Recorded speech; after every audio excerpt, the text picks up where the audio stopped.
Thank you very much, Sean. I'd like to welcome everyone to the December meeting of the Steamship Authority joint meeting of the Steamship Board and the Steamship Port Council here in scenic downtown Hyannis in December at 17 degrees this morning. I'd like to read the revised recording announcement at the beginning of the meeting. I'd like to inform everyone that Falmouth Community Television, known as FCTV, and Sean Driscoll, the Authority's Communications Director, are making audio and video recording of today's meeting. Anyone making audio or video recording of today's meeting, please identify yourself by pressing the raise your hand icon on the Zoom dashboard, or if you're joining by telephone, *9 on the keypad. And when you're recognized, please state your name for the record. Thank you. Okay. Got a couple. Jason. Good morning, everyone. Jason Graziade, Nantucket Current. Thank you. Unki. Good morning, folks. Unki Sonu from the ME Times. Thank you. Oh, no, not that person. Kai. Good morning, everyone. Kai Quigley, the Inquirer and Mirror. Thank you. Anybody in the room making a recording? All right, we're good then. Okay, thank you. Read a statement regarding remote participation pursuant to Section 20 of Chapter 20 of the Acts of 2021, as amended. Board member Moira Tierney is participating remotely in today's meeting because her physical attendance would be unreasonably difficult. Ms. Tierney is participating in the meeting via Zoom video conferencing app. All members will be clearly audible to each other, and as a result, Ms. Tierney's remote participation, any and all votes taken by the members today shall be by roll call vote. Now, prior. Yeah, Moira's there. Mr. Munier from the Port Council. Oh, Mr. Munier. Hi.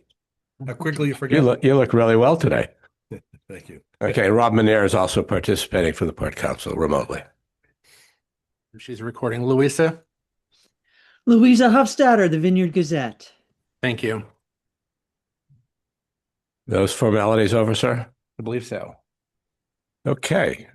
At this point, before we get into the normal business, Bob has a few remarks and presentation to make. Good morning, everyone. So if I may, unfortunately, we need to begin today's joint Port Council and Board meeting on a somber note. On Wednesday, November 26, word was received of the passing of Anthony Clark. Andy, as he was known, worked at our Nantucket terminal since December of 2004, first as a dock worker, then as a terminal worker, then as assistant agent, and most recently as an associate agent. Everyone's thoughts and prayers are extended to Andy's family and friends, and I ask that you join me in a moment of silence in Andy's memory.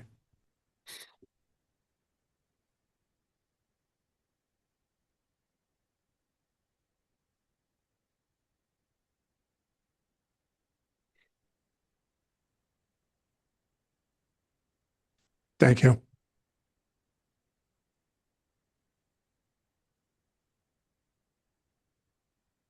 Next, if I may, Mr. Chair. Please.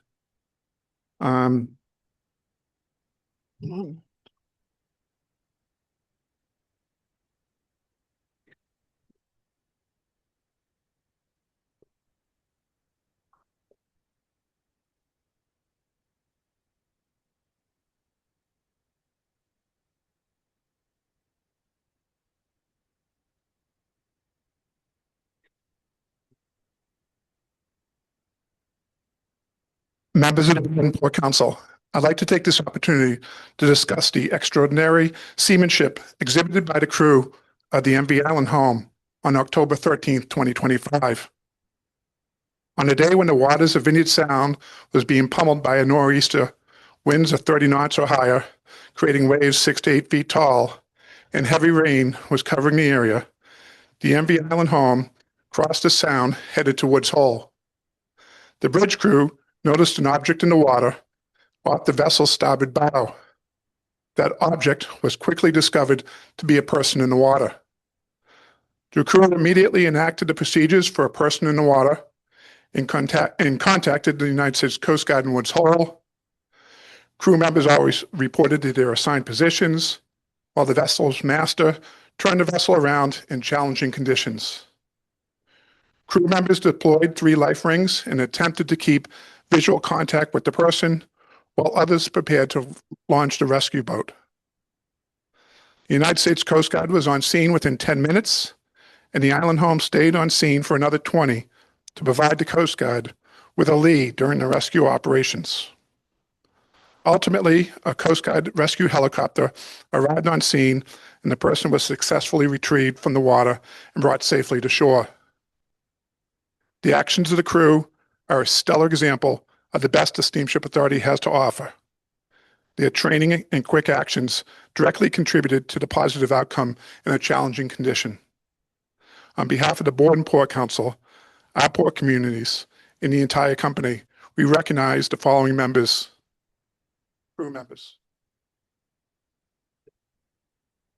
With us is Captain Arthur Frostholm, pilot mate Thomas Fadato, Sir Joseph Graka, bosun Michael Pronk, AB Daniel Flanagan, AB Daniel Marcel, AB Nicholas Tu, AB Philip Ricardo, OS Dwight McBean, OS Ivano Basola Delgado, Chief Engineer Derek Tuttle, Oiler Danielson Delgado, and Training Captain Andrew Frisch.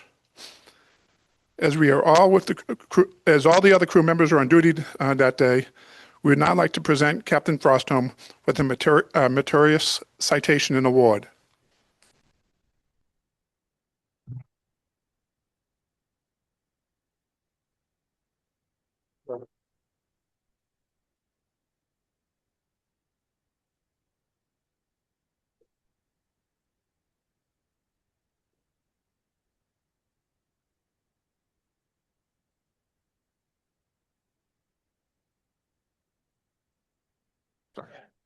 Sorry.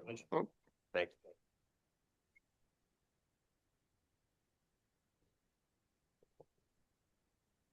Thank you very much. Thank you, guys. Thank you. Appreciate it. Thank you. Appreciate it. Thank you. Thank you. You're not done yet. You're not done yet. No, you're not done yet, Robert.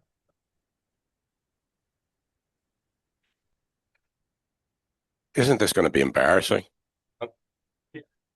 John? Okay. Bob, as this is your last meeting as general manager, if I can get my thing to work, it seems appropriate to mark this occasion with some recognition for you. As everyone knows, you spent 8, shall we say, eventful years as general manager. The entire company and its ridership are lucky that you'll continue your 4 decades of service as a senior advisor to the board as we make this transition. But the end of this phase of your career is more than worthy of a moment of acknowledgement. So it's my honor as chair of the board to present you these legislative citations, which are here. The first from the House of Representatives reads as follows: be it hereby known to all that the Massachusetts House of Representatives offers its sincerest congratulations to Robert Davis in recognition of your 40 years serving the Steamship Authority and its port communities. Then all I have to do is get this to work. The entire membership extends its very best wishes and expresses hope for future good fortune and continued success in all your endeavors. Further, this was given on the 9th day of December 2025 by Ronald Marino, Speaker of the House, offered by Thomas Moakley, State Representative. And not to be outdone, the citation from the State Senate reads as follows: be it known that the Massachusetts Senate hereby extends its congratulations to Robert Davis, General Manager, in recognition of the joyous and happy occasion of your retirement after 40 years of service to the Woods Hole, Martha's Vineyard, and Nantucket Steamship Authority, although this does not release you from your contract. Be it further known that the Massachusetts Senate extends its best wishes for continued success, that this citation is duly attested, and a copy thereof transmitted by the Clerk of the Senate, by Karen Spilka, President of the Senate, Michael Hurley, Clerk of the Senate, and this was offered by State Senator Julian Sarah Dillon Fernandez, dated on the 9th of 2025. On behalf of all of us, thank you for your continued service to the Steamship Authority. That's the formal stuff. I'd like to say that in my 77 years of life, I have never met anyone with the dedication and the work ethic that you have shown your service to the Steamship Authority and its employees. And for that, I thank you.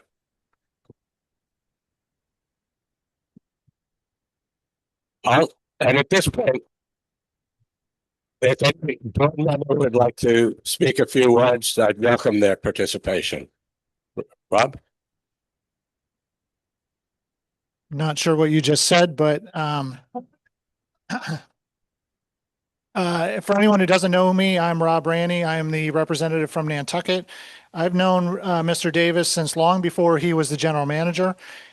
He is, I'm not really sure how to describe this, but the Steamship Authority would not be in as excellent shape as it is today if it wasn't for Mr. Davis.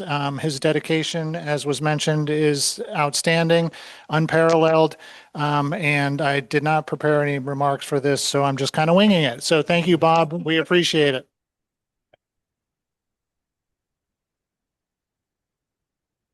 Thank you. Okay. Well, thank you very much, Bob. And again, your hard work, your dedication, your continued support of the authority has been appreciated by everyone. Thank you.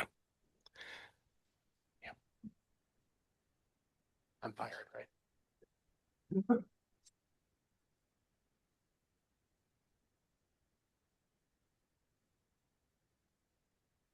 All righty. And at this point, we move into our regular agenda. Thank you all very much. And the first items that we have to do with the minutes. As far as I'm concerned, Board Council could approve their minutes, and then we'll have the board approve minutes. Thank you. Okay. So moved. Second. For November 4th? Yes. Yes. Second. All those in favor? Aye. Rob? Roll call. Oh, okay. Munir, aye. Rob? Munir, aye. Okay, Greg? Cahill, aye. Tisbury, aye. Joe, I. Salino. Warden Carr, aye. Yeah. Gordon, sorry. Thank you. Chair votes aye. Thank you. Thank you very much. We have minutes of the Steamship Authority, November 7, November 13, November 18, meetings in public session. Is there a motion? I'll move. Second. Been moved and seconded. We need to do a roll call. So it comes to a roll call vote. Mr. Jones? Jones, aye. Jeffrey, aye. Malkin, aye. Randy, aye. She's muted. Moira? Tierney, aye. Tierney, Thank you aye. very much, Moira. Okay, that takes care of that. Jim Search. We could have a motion to accept the minutes of the General Manager Search Committee meeting, if that'd be moved. So moved. Thank you. Been moved by Mr. Jones, seconded by Mr. Malkin. Okay, it comes to a vote of the Search Committee. Munir, aye. Thank you. Lowell, aye. Jones, aye. And Malkin, aye. Thank you very much. General Manager's report, Mr. Davis. All right. First up, we have an update on the MV Monomoy conversion project. So Zach Lawrence is back up from down south and he'll give a presentation. Good morning, everyone. Morning. So the MV Monomoy is wrapping up down at the Alabama shipyard in Mobile. And here's a photo from the bow quarter showing all of her coatings, exterior complete. Here's a photo showing the forward console and the wheelhouse. All of the bridge equipment is now operational and complete.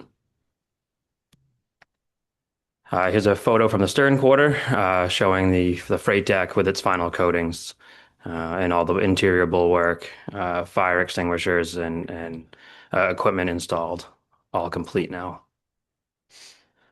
Here's a photograph showing the engineer stateroom, just to show the what we have for berthing for our crew members. And for milestones from propeller shaft installation through our stability test now complete. We have our approval letter from the Coast Guard for our stability test. Presently, the crew is working with the Coast Guard through the week on completing our DVTP and PSDP testing, and we're waiting for their approval to conduct our sea trial. And financial snapshot of the project as a whole, which includes the Quina, Barnstable, and Monomoy. Payments made to date, 85.17 million. Outstanding commitments and allowances at 648,000. And the current estimate for the project is 86.49 million. With that, I'll take any questions. Are there any questions? Members of the Port Council, members of the board? Okay, hearing none. Continue. Thank you. All right. So next we have an update on the Woods Hole Terminal reconstruction.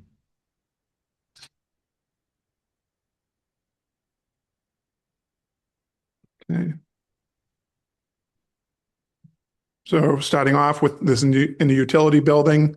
So the ceiling tile installation, in this case, it's in the employee locker room break area. Next. They've been putting the insulation on all the piping down on the first floor of the utility building. Next. Preparation and the final paint coatings being applied to the break room and the multi-purpose room up on the second floor. Next. The electricians have been installing conduit for some data lines that will be running from that building. Next. I think last month they had the forms up for the concrete pad for the dumpster area, but that's been completed now. Next. This is the aqua fence being installed and tested. So this building, same thing with the terminal building. There's a deployable system that will bolt into the openings to add an additional 4 feet of protection to the building in the event of a flood. So that's being tested. Next. And this is a view of the up by the employee lot. Work was being done, and as well as the stairs that come down from the employee lot. The photo on the right-hand side is actually over by the bike path. So right now they had to dig in because there's a communication line that runs down along the bike path to slip 3. So that had to be trenched, and that's in that area. Next. So now we're moved over to the terminal building, and the plumbers are installing some of the drainage lines. Next. Again, some of the plumbing work that's necessary for the geothermal system. Next. So in this case, the HVAC duct work is being installed. Next. They've been preparing and doing the retaining walls, the footings for those are being done, and the concrete pour for those have been done. Next. They've been installing the soffits and the fascia along the sides of the terminal building. And next. This is a window curtain wall bracket system being installed because that upper portion there is a window treatment that's for there. And next, just a recent view of the site. And payments to date have totaled $25,559,000. We have $1,194,000 or 3.7% in change orders for the project. and the project estimate stands at $36,447,000. Substantial completion of the utility building is expected the early part of next year. There's an item later on under procurement, which is causing that delay from it being completed this year. And to date, we've sent over 300 we sent 300 e-news emails regarding the progress of this entire project. So with that, I'd be happy to answer any questions. Thank you. Questions from board council or board? Please. What's the status of the traffic circulation study that was being done? So actually, we were able to coordinate a meeting yesterday afternoon, actually, with there's some additional data that the consultant was looking for, and that was being forwarded, I believe, last night or this morning. So some questions regarding the slopes that were encountered, and he needed to get the AutoCAD on the turning radiuses that we had we were using for the site. So when can we anticipate the report, or at least the draft report, being issued to the steamship and shared with the board? Yeah, so I guess with the holidays and everything, I'm not sure how quickly they'll be able to turn it around. He wanted to get this additional data, which we discussed with him yesterday on it. So hopefully, I would anticipate that, whether it be a preliminary report for January, but no later than February. So. Okay, it'd be great if we could have that by the January meeting. Yep. Thank you. Anything further? Board council, board? Question here? Mr. Carr. Rob Munir. Rob Munir online. Oh, thank you. Yeah, hi, just question, Bob, thanks for that. That flood proofing, where do you store that? How long does it take to get it installed? And are you considering a similar thing for the main terminal building? Yes, so to be honest with you, I unfortunately wasn't able to witness how easy it was to deploy or how difficult it is to deploy. The idea being is that this is going to be something that will be able to be put on a pallet, and whether we keep it inside the utility building to store. The terminal building itself, even though it's at a higher elevation, we do have to, it is still in the flood zone. So all the openings, the doorways that go into that will have a similar system. Again, 4 feet high to bring us to an elevation of 17 feet for flooding for those buildings. So I guess I have to see how bulky these things are, and whether from an operation standpoint, whether they leave them in the utility building or whether they're stored in the warehouse offsite. But okay, thanks. It's probably one of those things that has to have, periodic training and exercising that, I don't know, once a year or whatever, so that people are familiar with it, so that when the time comes, it's sort of second nature. Thanks. I agree that, between the different shifts that work at the terminal, and with the new hires and attrition, we'll have to make sure that there's a training program to make sure that everyone's versed in being able to set those things up. Roger, thanks. Okay. Next on the agenda, reservation system replacement project update. Good morning, and if we could bring Tom Minnis over, please.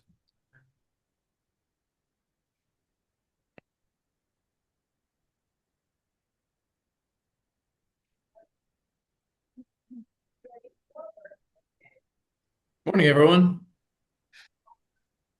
Morning. All right.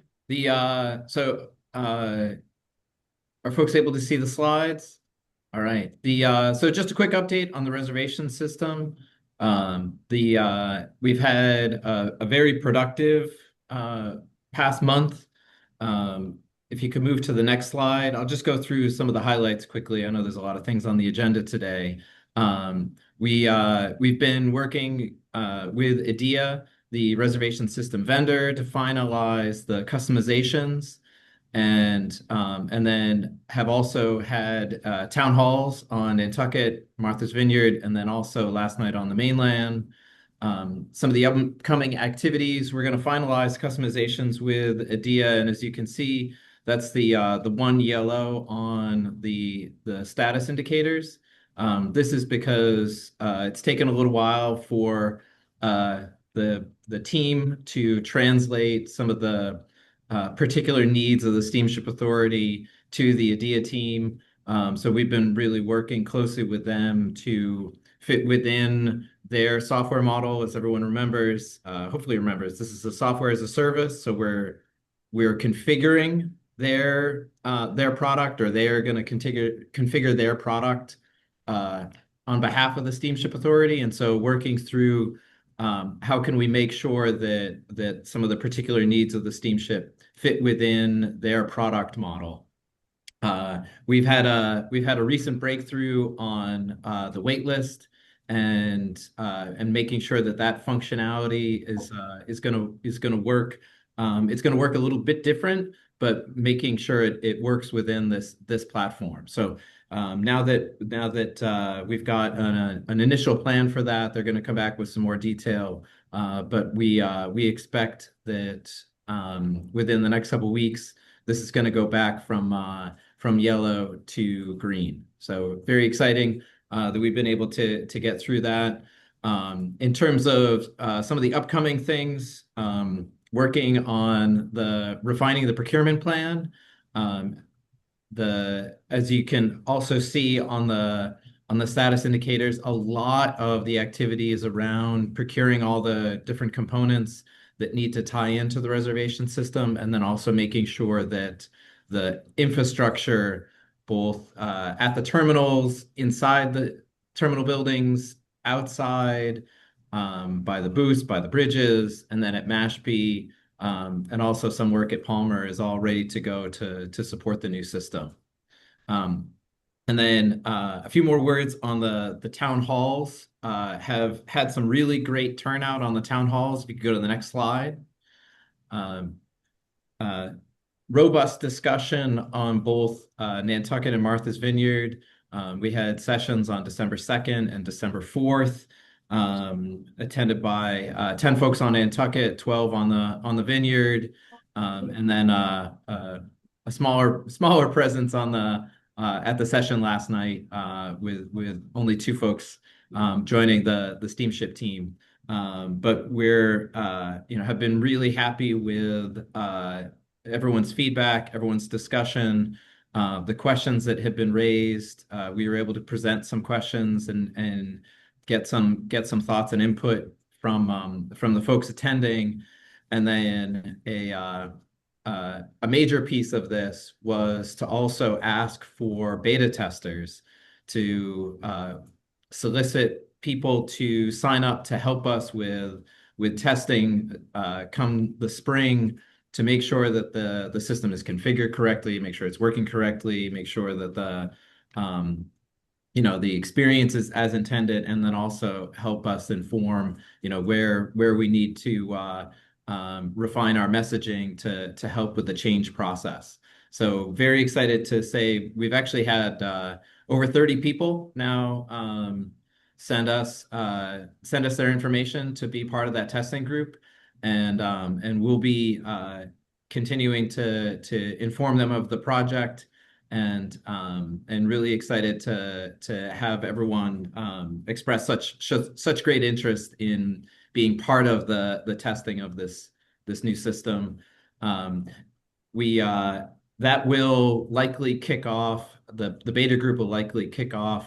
Right now the plan is for March, once we've got the final system design and the timeline, the finalized timeline for launch.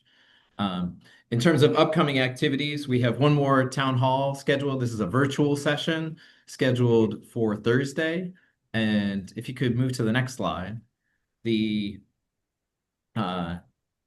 In addition to the town hall, we're going to complete the requirement sessions with Adia, continue to work on the procurement plan to present that to the IT steering. There was a request of the IT steering. And then we also just want to remind folks that there's really a major part of this effort is looking at all of the different policies around operations for loading, for special programs, all of those elements that are being discussed as part of the configuration of the software. We're also looking at the Steamship policies. And so we'll be bringing to IT steering, to the Port Council, and to the board a substantial number of policy updates, policy tweaks, policy changes to align with the new system. And finally, we're also going to have some additional town hall meetings in January. We haven't scheduled the dates for those yet, but some of those policy changes we're going to be sharing what we can with the public in those town hall meetings so we can get some feedback, get some thoughts on it before those are brought in front of the Port Council and the board.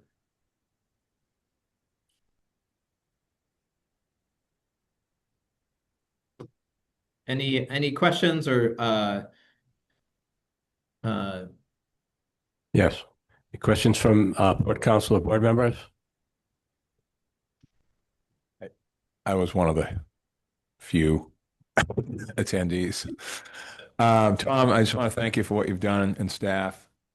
I think this last meeting we had showed a little bit of adjustment of what the first meetings were like with some of the stuff that the public is concerned with and the people that are using the boat every day that know what's going on. I don't like really to get into what that means to know what's going on, but I think you understand that now. There's some smart people in that room that know what's going on. And so I think you've modified your approach, and I think you guys are on the right track now. Thank you. Thank you for that. Thank you, Nat. Anyone else, Port Council? Board?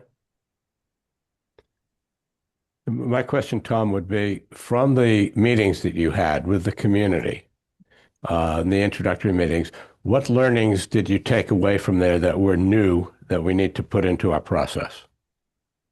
So we were, one of the focuses of the meetings was to share a version of the ADIA site that is currently used by the CalMac ferry system in Scotland, and bringing that up, showing a live version of not exactly what the steamship is going to have, but a fairly close version. We were able to get some different feedback just in terms of the user experience, in terms of some of the things that folks would want to see in that visual experience, and some things to help with the scheduling and using the calendar. That was the kind of feedback that at this point we weren't expecting, but we really appreciate, and we've already brought some of those things back to ADIA to have them start thinking about. So, for instance, comments around when you're looking at the different dates, if a date is already full or doesn't have any reservations available, that can there be some kind of visual indicator to help with that experience? So that's something we've already brought back to ADIA, and we're looking forward to their response. Thank you. Anything further? Okay, thank you, Tom. Appreciate your input and your help. All right. Thank you all. All right. Operating schedule modifications. All right. So next we have the proposed revisions to the 2026 late summer operating schedules. So, Allison. Good morning, everyone. Morning. So I'm here to present to the Port Council and Board for approval the proposed revision to the 2026 late summer operating schedule for the Martha's Vineyard and Nantucket routes. This for the period of September 11th, 2026 through October 22nd, 2026. This past August, the Port Council and Board voted to approve the 2026 operating schedule for both routes. Following the August meeting, staff revisited the approved schedule and identified the schedule results, but we weren't having the same amount of services we did in 2025. We're proposing right now to increase that service so it would match what was in the 2025 operating schedule.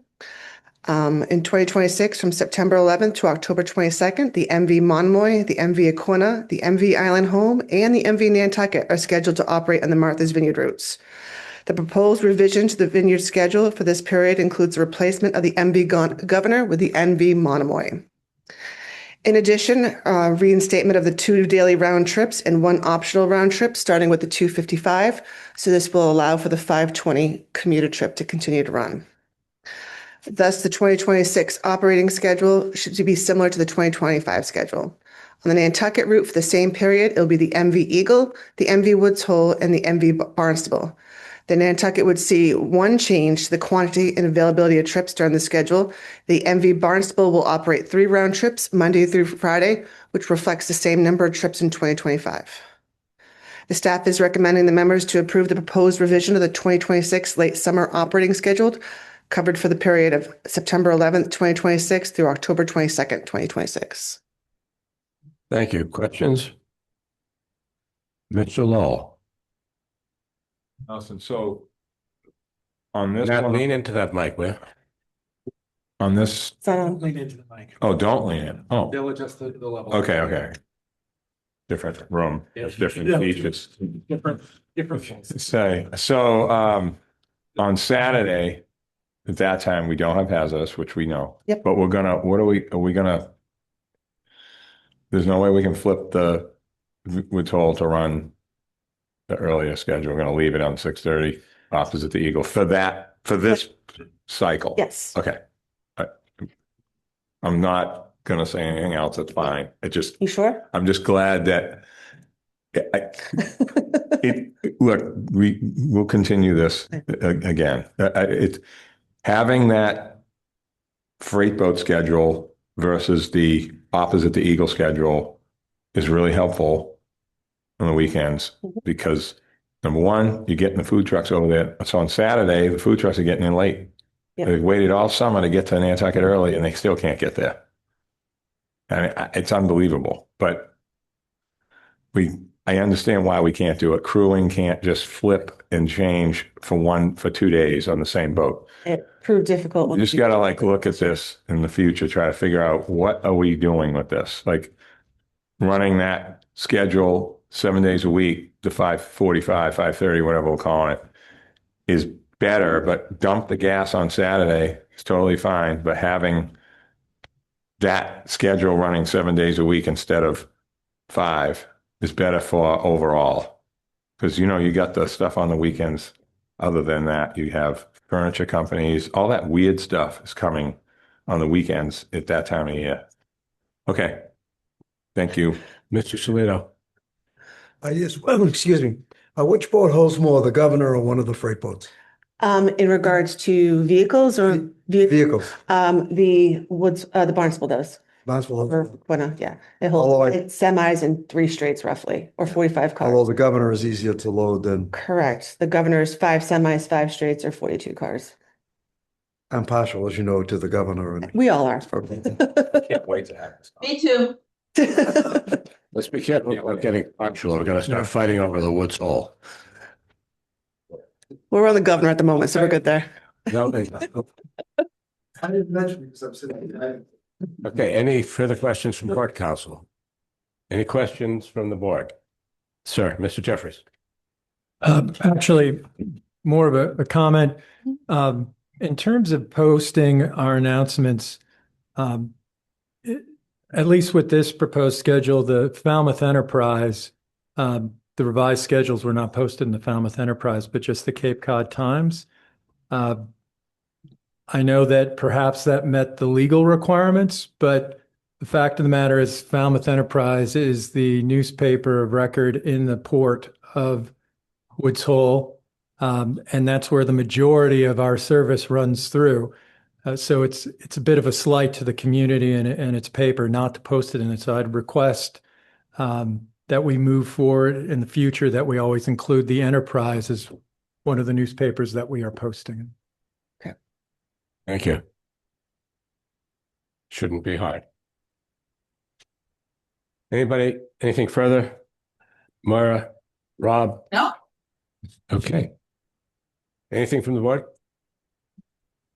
No, sir. All right. At that point, we need to have a port council Port vote. council vote. Anyone want to make a motion? So moved. I'll second. All those in favor? Rob? Munir, aye. Gordon? Aye. Joe? Aye. John? Tisbury, aye. Tisbury, aye. And chair votes aye. Thank you. That support council comes to the board. Is there a motion to accept the revised schedule? Motion to accept. Motion to Seconded. accept. Okay, motion is seconded over here. Comes to a vote, please. Roll call. Jeffrey, aye. Malcolm, aye.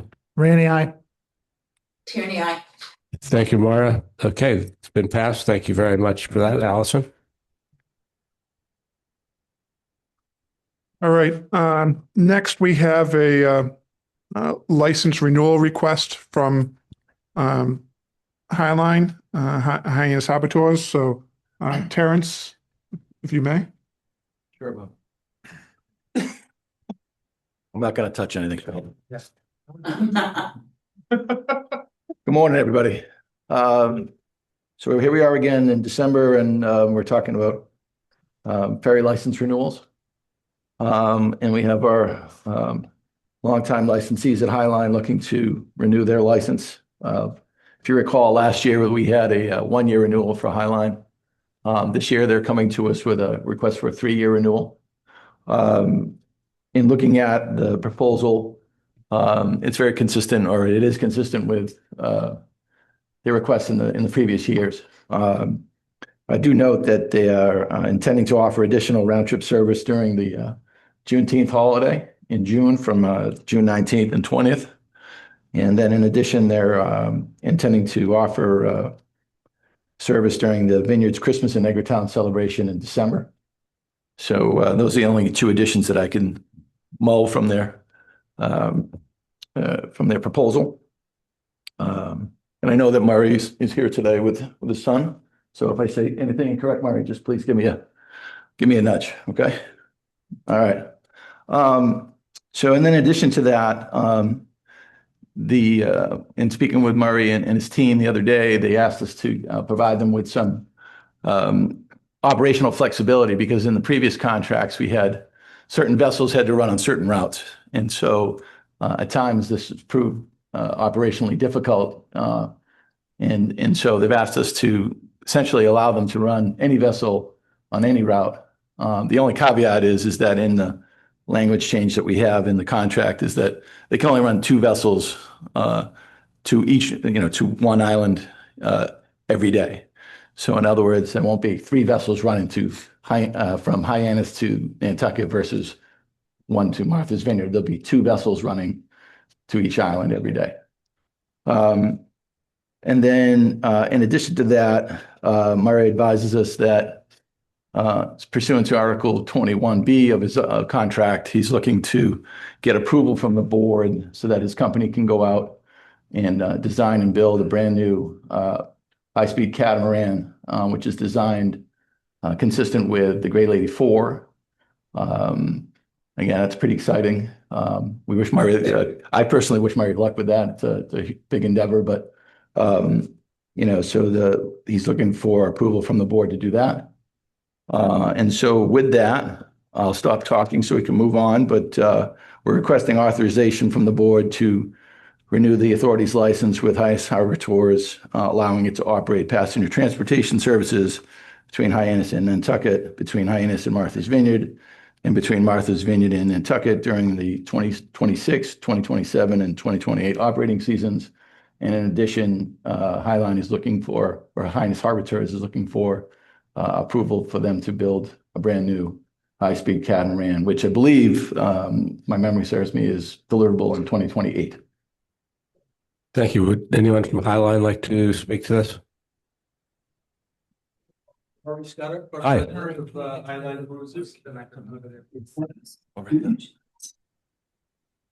Good morning. I'm Murray Scudder, president of Highline Cruises. We're always honored and grateful to provide these services to the islands of Nantucket, Martha's Vineyard, and between them. It's our desire to always provide the, greatest service that we can. Service has always been our number one priority. It's becoming increasingly challenging to provide the service that we want to do with the number of vessels and the extent of our services. The older they get. This past season, we had a number of breakdowns. It's harder to schedule maintenance during them. So we are going to hopefully be contracting to build a new high-speed ferry that will provide greater levels of, not levels of service, but uninterrupted service when breakdowns occur.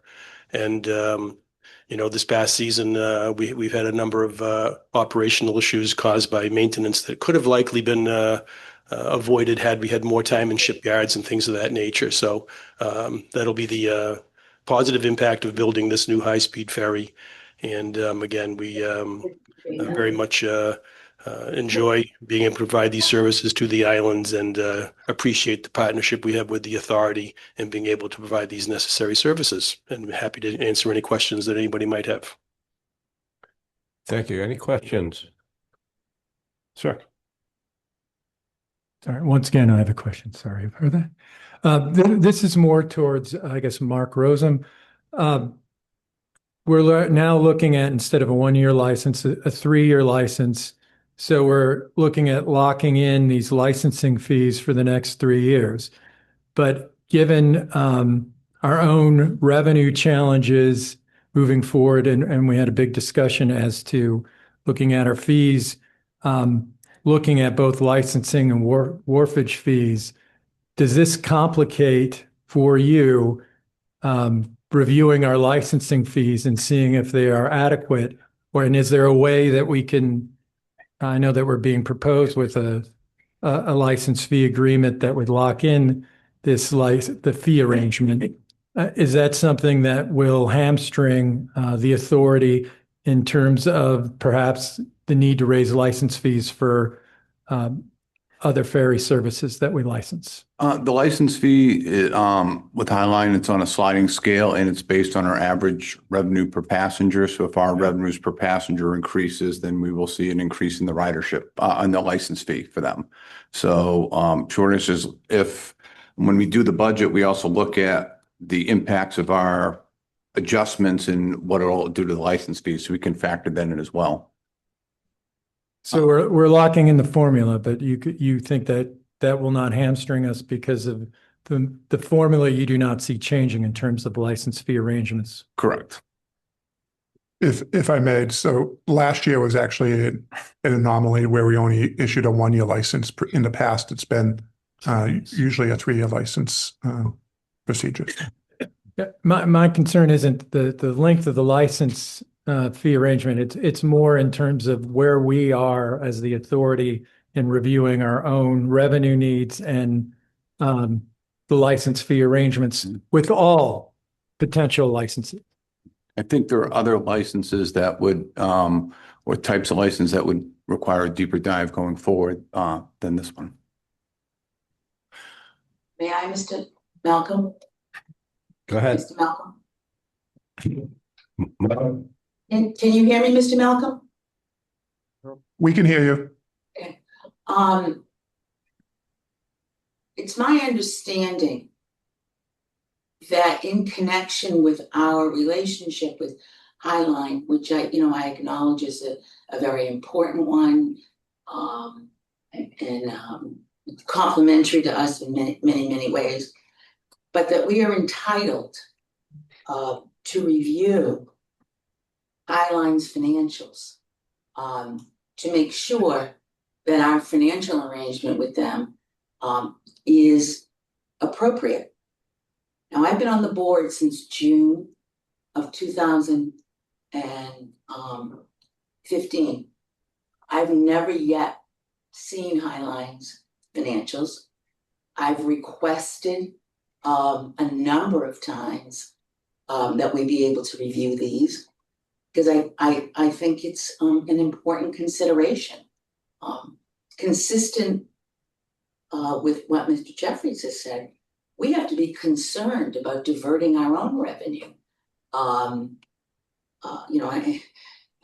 recognize, I certainly recognize the benefits of this relationship. And I'm not trying to stir the pot in any manner, but I think we have a fiduciary responsibility to review those financials.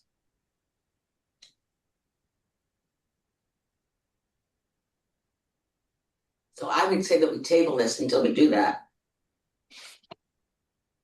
Thank you.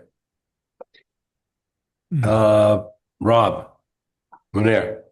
Yes, following up, it's sort of related to both the comments of Maura and Peter, and that would be for me to have a sense of the revenues associated with the licensing agreement, just to have a little bit of a sense of scale. In other words, right now we're talking about an agreement. We don't have any numbers attached to it. It'd be good to have an understanding of that. In other words, what's the revenue generated through our Highline licensing agreement? And really, we could probably consider that as a broader question for all of the licensing agreements, just so we have a sense of scale. Because right now it's hard, feels like we're a little bit operating in a vacuum with the request to approve this without knowing those numbers. You want me to? So in 2023, Highline carried about 900,000 passengers under their license, and that generated about $2.9 million in license fees. In 2024, they were just over 940,000 passengers that generated $3.3 million. They currently, through October, are at $2.6 million. I would anticipate that as the ridership goes up towards the end of the year, it's a higher percentage. I would anticipate, based on just putting in last year's numbers, that they'll be exceeding the $3.3 million. Thank you. Mr. Jones. Yes, I've been on between the Port Council and the board. I've been on the steamship for 22 years now. And this discussion of the fees and with the Highline and the rest of the vessels have been discussed numerous times, and the escalating scale just serves, it's just normal escalation. So, and it is quite substantial.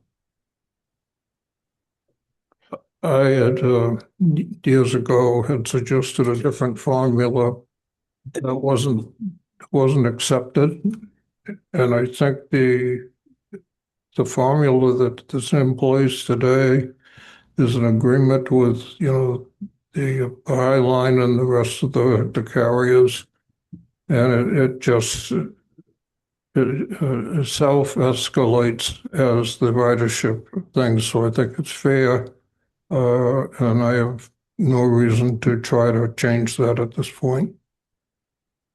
Thank you. Mr. Chair.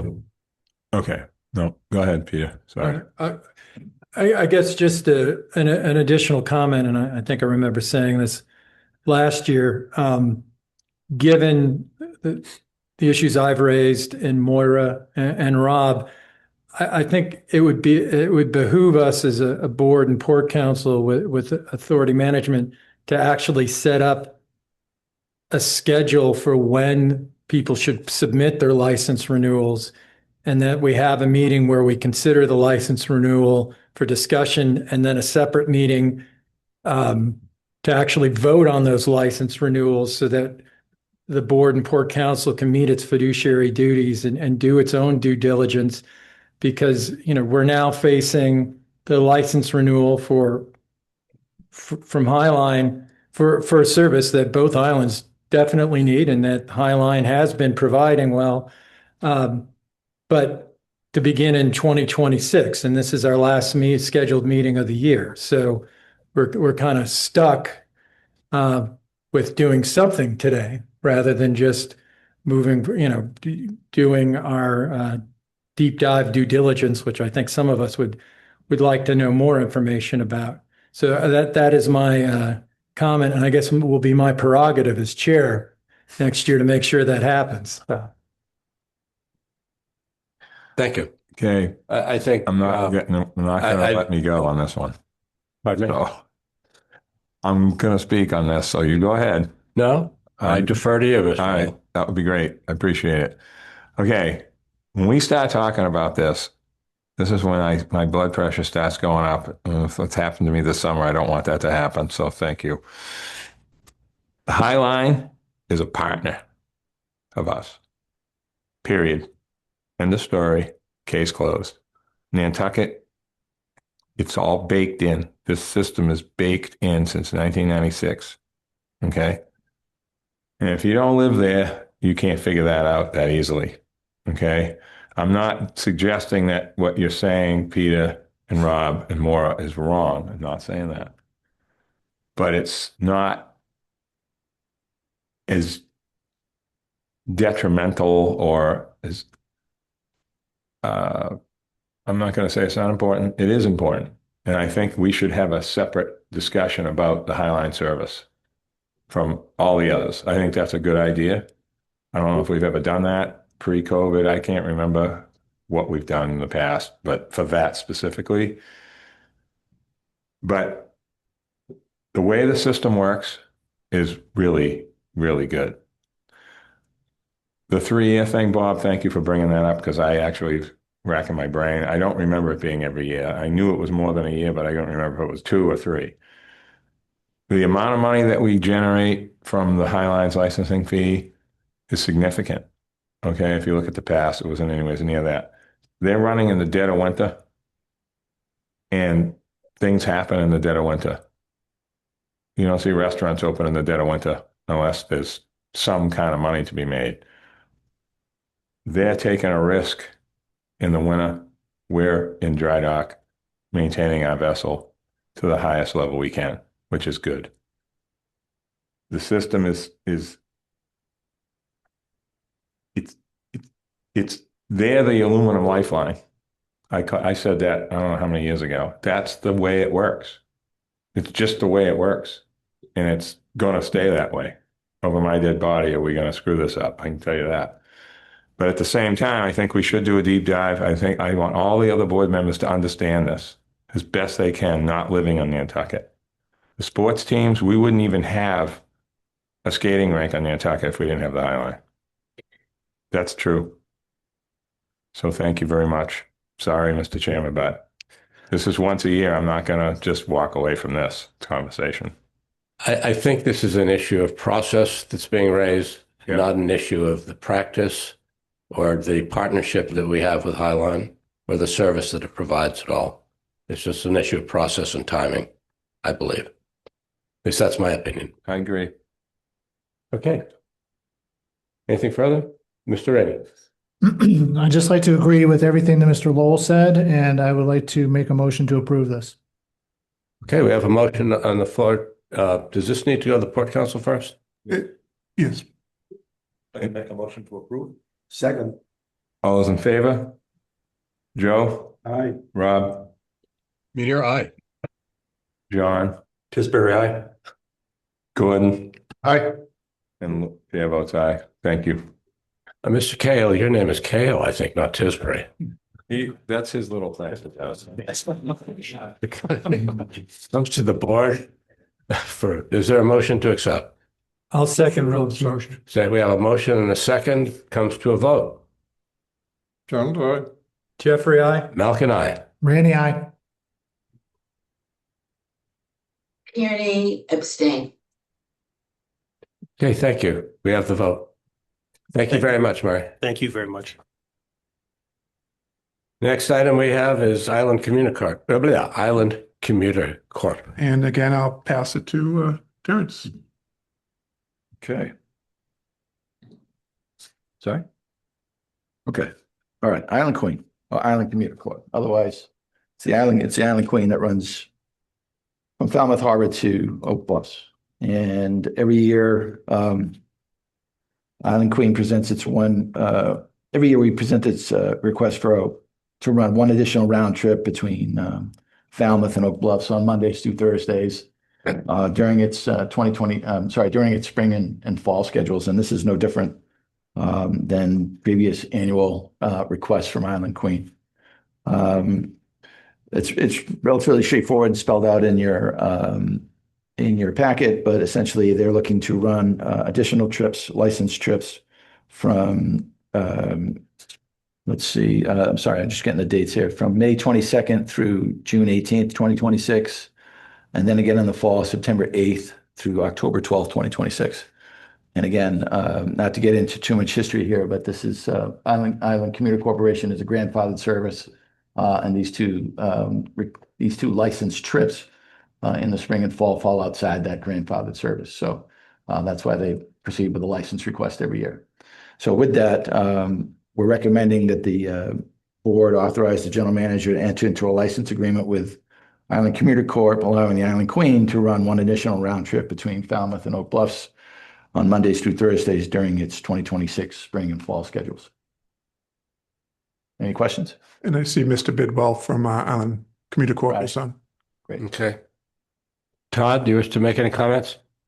Good morning. Morning. Hi, thank you so much for this Zoom link, and I'm happy to be here. No comments from us at this time. We appreciate your consideration for this annual request.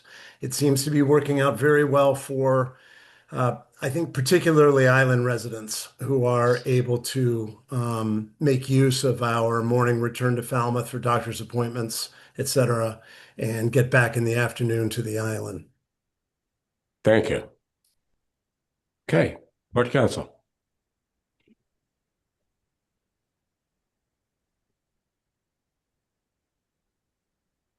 Mr. Lowe, your chair. These are the non-controversial licensing fees, so you know. Is there a motion? So moved. I'll second. All those in favor? Gordon? Aye. Joe? Aye. Rob? Munir, aye. Tisbury?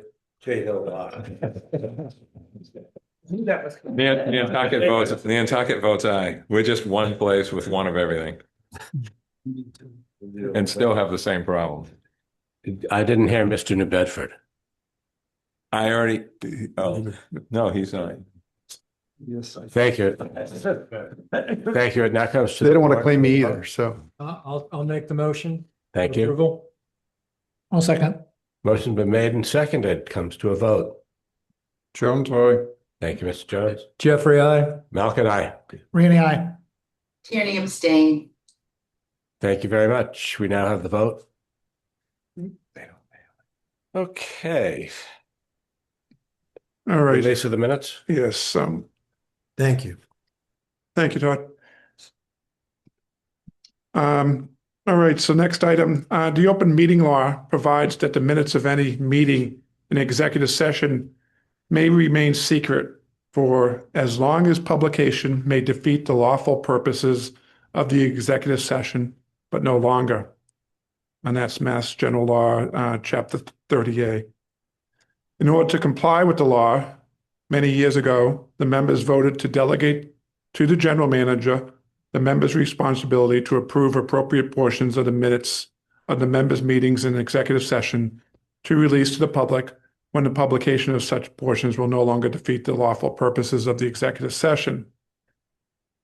The minutes of the members, August 20th, 1990, that was back in 1997.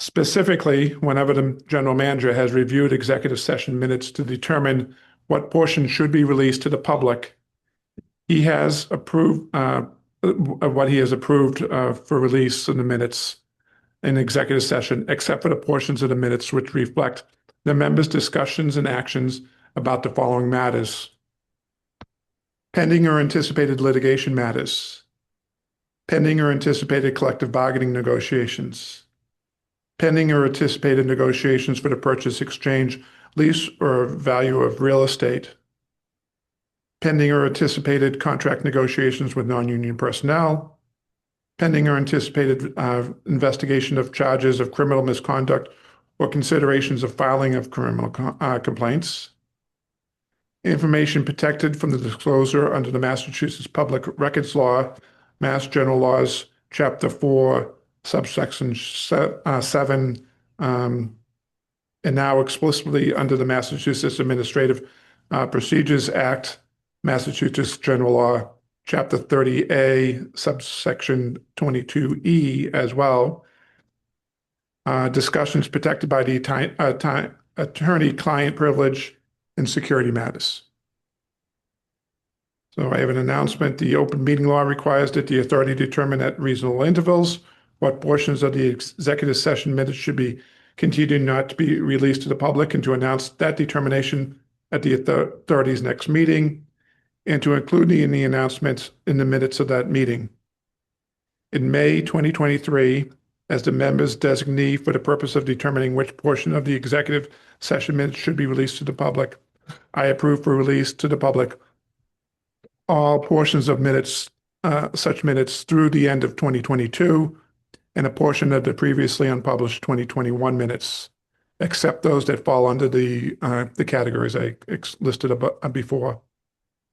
Today, I am announcing that I have approved for release to the public all portions of such minutes through November 2025, except those that fall within the 8 numbered categories. Portions of the executive session minutes now being released to the public include those pertaining to A, strategic sessions in preparation for executing new collective bargaining agreements with its representative union personnel in 2023, 2024, and 2025. B, renewal of various software subscriptions from a Massachusetts vendor authorized to provide information technology services by the Commonwealth. C, updating Wi-Fi equipment at terminals and on vessels. D, participation in tabletop exercises with the Transportation Security Administration, or TSA, in May of 2023. Purchase and deployment of cybersecurity devices. F, renewal of the lease of the Woods Hole parking lot. G, lease agreement with Katomet Sawmill at 524 Thomas B. Landers Road in Falmouth, Mass. H, installation of access control devices at the Vineyard Haven Terminal, Hyannis Terminal, Mashpee Reservation Office, Oak Bluffs Terminal, and the Falmouth Crew accommodations. I, purchase and deployment of network infrastructure equipment and related support devices. J, purchase and deployment of website stress and performance testing and platform evaluation.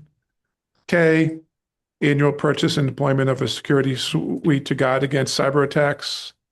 L, renewal of lease with the Katomet parking lot. M, renewal of the lease in the Mashpee Reservation Office. And N, a renewal of the lease in the Falmouth Hockey parking lot. So no actions required from the board or board council on this. Comfortable? What? We're set, we're comfortable. Thank you. All right. At this point, I believe our next item is Mr. Rosen. Morning, everyone. Good. All right, so we got to start. We have the business summary for the month of October. Okay, so for the month of October, total passengers on both routes combined, and again, these statistics are all one-way statistics. We're down 12,000 passengers, or 4.5%. Year-to-date, we're up 1.3%. And if we recall, in October near Columbus Day, we had that storm that had a significant impact on our ridership in October. And we'll see that through the following categories as well. So vehicles carried for the month of October, both routes combined were down 2.3%, or 1,170 passenger vehicles. Both routes were down. Year to date, we're relatively flat, or down 100 vehicles combined, with the majority on the Vineyard route and primarily in the standard fare vehicles. For the freight vehicles, again, for the month, we're down 1.3%, or 107 vehicles. Year to date, we're up 0.2%, or 208 vehicles, with the Vineyard route being down 507, while the Nantucket route is up. And a lot of the traffic rise in the vehicles on the Nantucket run is because of the change in the vessels that we talked about from last year to this year. Cars parked for the month of October, pretty consistent with the other statistics. We're down 10.3% for both routes combined, or 1,612 vehicles. But year to date, we are up 0.3%, of 471 cars parked, with the Nantucket route being up and the Vineyard route being down. Trip summary report, for the month of October, we had 35 canceled for mechanical, trips, 133 for weather, 36 for traffic. And in the bottom two lines of the graph, you can see the chart. We can see how we're doing year to date this year compared to last year, where we're down about 50% on the mechanical cancellations as a percentage compared to last year. Weather with October kind of is pretty similar to where we were last year, the weather cancellations. Just real quick. Yes. Just for anyone's understanding, the word traffic means that's trip consolidation. Yes. Okay. Just want to make sure everyone knows what that actually means. Yep. And then for Mr. Solito, we have the Oak Bluffs trips diversions on the bottom, where year to date at 2025, we had 348 diversions compared to 2024, 306. You're welcome. Okay, so financial snapshot for the month of October, we had operating revenues of $12,226,000, which was down below budget by $863,000, which makes sense when you look at the traffic numbers we just went through. Total revenue was $12.8 million, or down $884,000. Operating expenses of $3.3 million, which were down $175,000. Putting this all together, we had a net loss for the month of October, $670,000, which was below budget by $730,000. Year to date through October, we have a net income of just over $17 million, but that's tracking behind budget by $885,000. And if we hit budget the next 2 months, we would be at about a $10 million bottom line. So that's where we're standing roughly right now. So looking at the revenue, we can see every category was down outside of terminal operations for the month. And then year to date, the two big drivers that we want to talk about is the automobile revenue. That's down $2.8 million, as we've been talking about. That's the standard fare vehicle revenue. And then the other one is the rent revenue, and that's primarily from the barges. Okay, so total revenue for year to date is down 2.1% at $2.9 million. And that $1.1 million on other income, that's related to grant revenue we talked about earlier, where the Vineyard Haven project for the pier work wasn't done this winter. It'll be done starting in January, February, that we awarded a contract back in October for that work. And then we'll realize the grant revenue in 2026. So we didn't have the expenses, nor did we have the grant revenue, so it nets out. Operating expenses, and that's where we can see that maintenance down $2 million of that. About $1.5 million was for that work I just mentioned. But year to date, we're down about $3 million in operating expenses, with the big drivers, that maintenance expense of $2 million.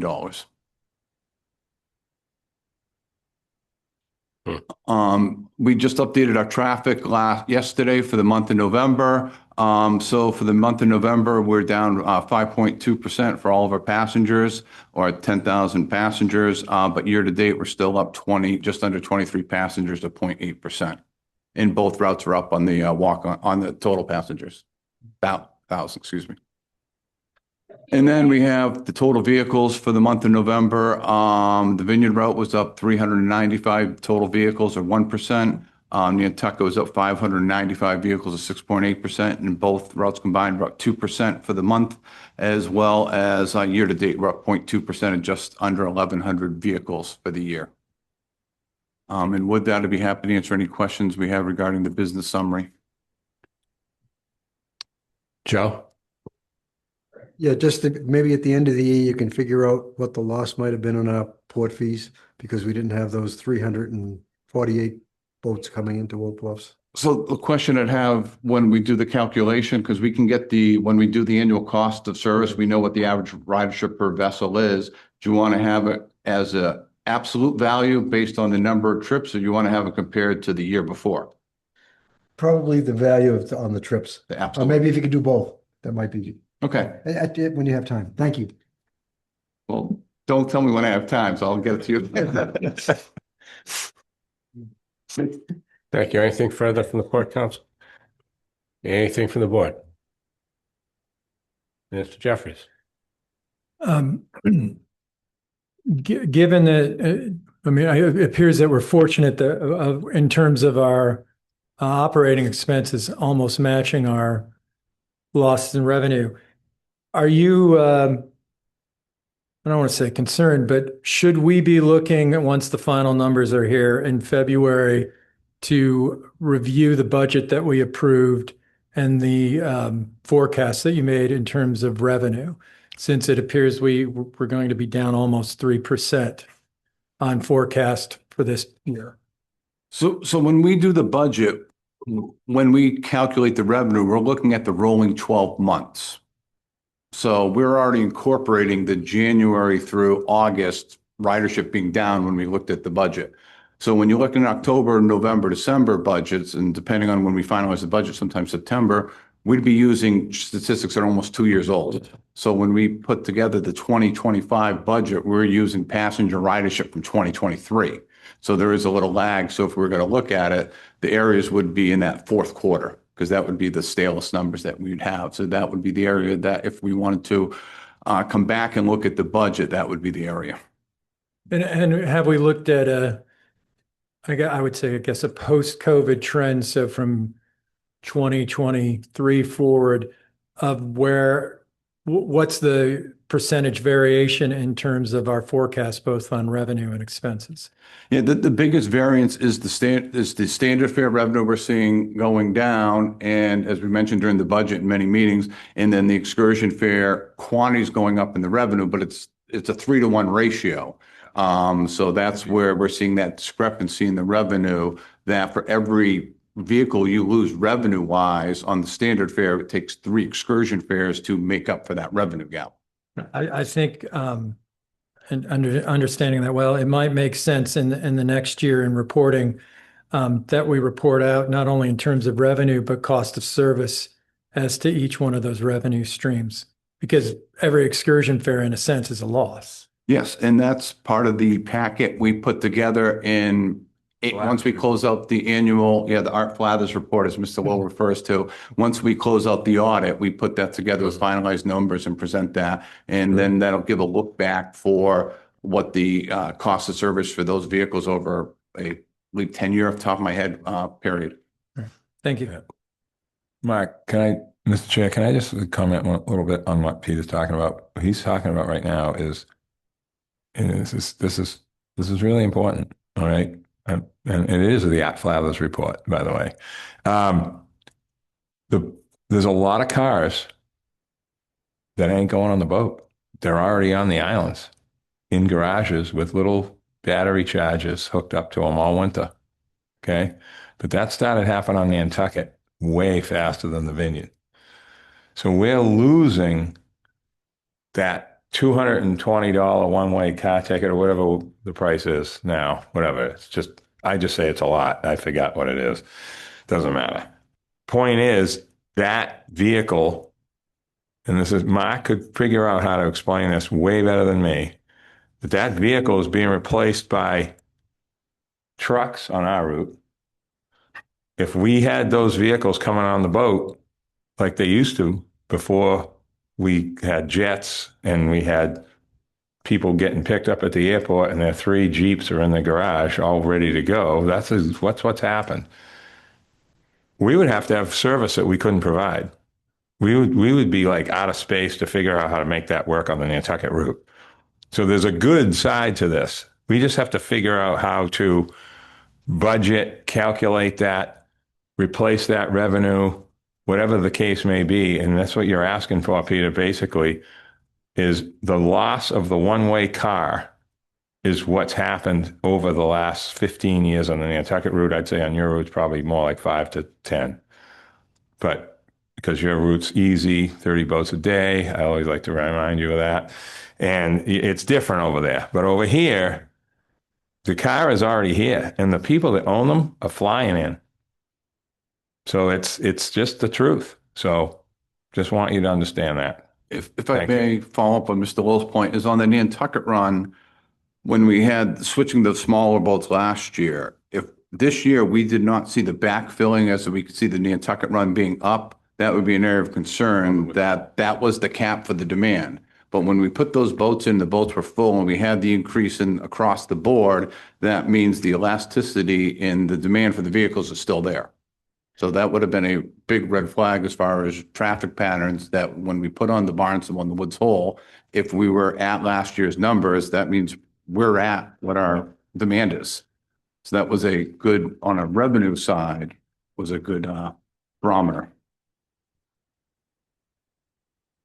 I'll ask my usual December question. Mm-hmm. What do you see in the numbers now that we're in December that give you concern? I have two concerns going forward. They're both intertwined. We have inflationary pressure with the tariffs and before that with the wages and the rates across that. So I'm worried about costs on our side internally in these projects. You know, for example, I was just reading an article that memory's doubled in the lab for computers with the AI. The cost of getting memory into computers doubled. Yeah. So we have the inflationary costs pressuring on the expense side. And how is that going to relate to because everyone has a personal budget, regardless of what your income stream is, and how is that going to relate to our traffic going forward? When we were back in 2007, 2008, our traffic withheld during the financial crisis, but we had more regional travels than international and across the board. And we had people staying shorter terms because we're not outside of parking. It doesn't matter how long you stay as long as you go. And then there was different types of traffic going, but we did see the housing and those type of products going down. So keeping an eye on those categories is that good? Are we going to, you have people who have unlimited income with the housing building, but you have that middle bracket. Is that going to see a decrease in goods being sent to the island or building materials, whatever it may be? So those are the areas that I'm looking at compared to differently has just been on the traffic side. So thank you. Anything further? Mr. Rosen. I got a one request as we did similar to last year's for the transferring of funds from the bond redemption fund to the replacement fund. Since we have a big agenda, I think everyone on the board and Port Council has seen the cascading of funds. I can present it again, or I can get right to the point. So according to our policy, through the cascading of funds, we can only put into our replacement fund, which is used for capital projects, what our previous year's depreciation was, which we've already met this year, which was just under $14 million. Consequently, with the cascading of funds and transfers, we have about $10.2 million in our bond redemption funds, which can be used for either capital projects or redeeming of bonds, which we don't have any eligible, nor would you want to with the way the interest rates are. So what I am requesting is to move, similar to last year, where we requested and got approved for $17.7 million, moving over to move $10.1 million from the bond redemption fund to the replacement fund to fund these ongoing capital projects. The reason why we're having these cascading funds is that when we do these capital projects, we're paying out of the replacement funds, we get the grant reimbursement, and then that's going that's cascading into the bond redemption fund. So with the board's approval, I would request approval of that. This is a Port Council item as well? If they're here, they can vote on it. Normally it's just the board, but I'd be glad to entertain from the Port Council as well. You're talking about the transfer of funds? Yes. Okay. Anyone want to make a motion? Second. All those in favor? Gordon? Aye. Joe? John? Tisbury. John Tisbury. Okay. And Rob? Aye. And chair votes aye. Thank you. Thank you. Comes to a vote of the board. Is there a motion? So moved. Okay. I'll second. Seconded. All right. Comes to a vote. Jones, aye. Jeffrey, aye. Malkin, aye. Randy, aye. Kearney, aye. Thank you, Maura. Okay, that's made. Thank you. Passed. You have that authorization. Thank you very much. Thank you. Thank you. One point of clarification in the presentation, it had last year's outstanding bonds of 80 million. This year it's 92.6, which we're paying down about 10.8 on February 28th. So just want to clarify that. That was last year's presentation. My apologies.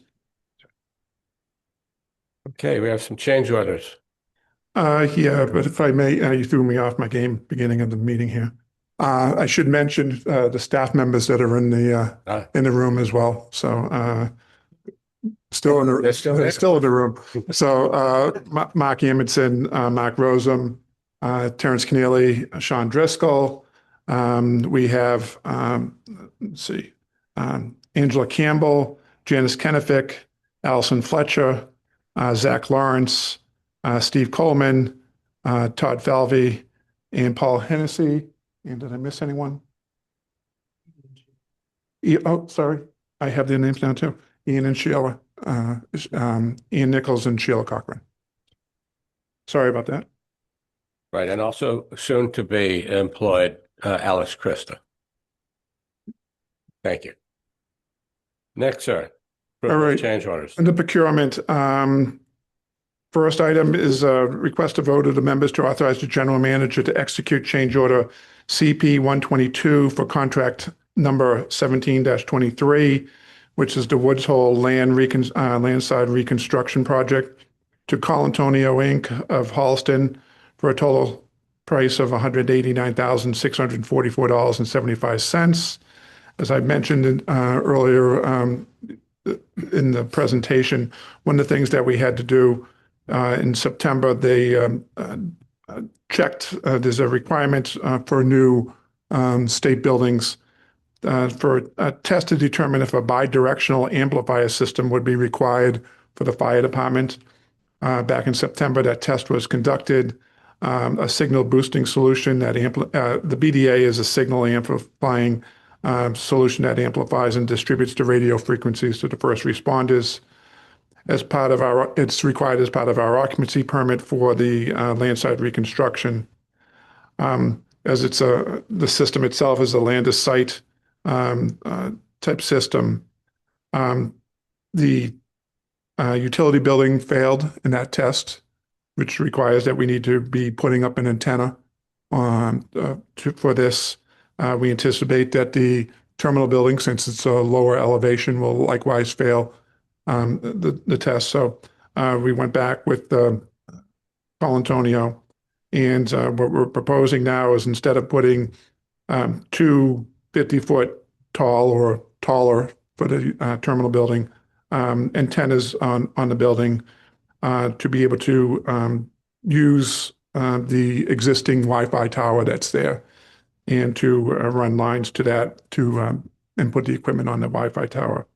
So we're seeking authorization to execute change order number 122 for contract 17-2023 for the Woods Hole landside reconstruction project with Colantonio for a total contract price of $189,644.75.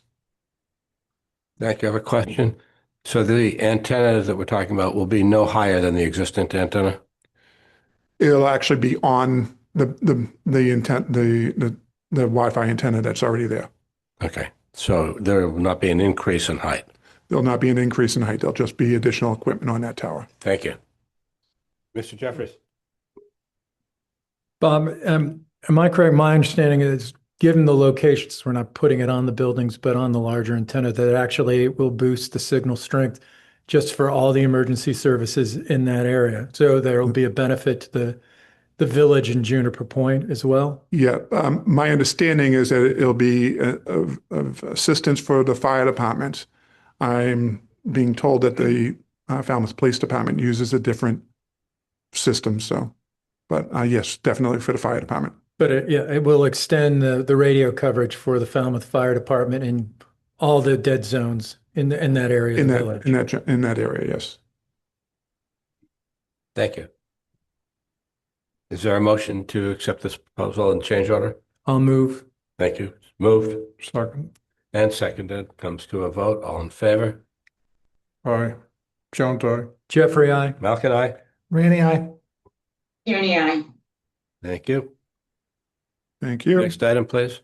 Next item is a request to the members to authorize the general manager to execute change order number 83 for contract number B9B-2012, contract for final design and construction administration services with BIA Studios for a fixed amount of $673,773 to cover construction administration phase services, including inspections and testings for the period of January 1, 2026 through December 31, 2026. In section 8.3 of the contract with BIA Studios, The parties acknowledged that there was no reasonable basis upon which to establish what BIA Studios fees would be for construction administration phase services during the reconstruction of the terminal. And then after phase one of the project, under Section 7 of the contract, BIA Studios is entitled to be reimbursed for the cost of retaining testing laboratories and field inspectors that's required under the contract that ensures that the quality of the structural construction of the project is met. Accordingly, the parties have reviewed and negotiated and agreed on estimated amounts for BIA Studios construction administration phase services each year since December of 2017, when the Waterside Terminal Reconstruction project was awarded. Change order number 83 seeks the approval for BIA Studios services for the 2026. Requesting authorization for the general manager to execute change order number 83 for contract number 9B-2012, contract for final design and construction administration services with BIA Studios for a total fixed cost of $673,773 to cover the construction administrative phase services, including inspection and testing services for the period January 1, 2026 through December 31st, 2026. Thank you. Any questions from the board? Is there a motion? Also move. Motion's been made. Is there a second? I'll second. Thank you. Comes to a vote. Jones, aye. Jeffrey, I. Malkin, aye. Rainey, aye. Tierney, nay. Thank you. Next item, please.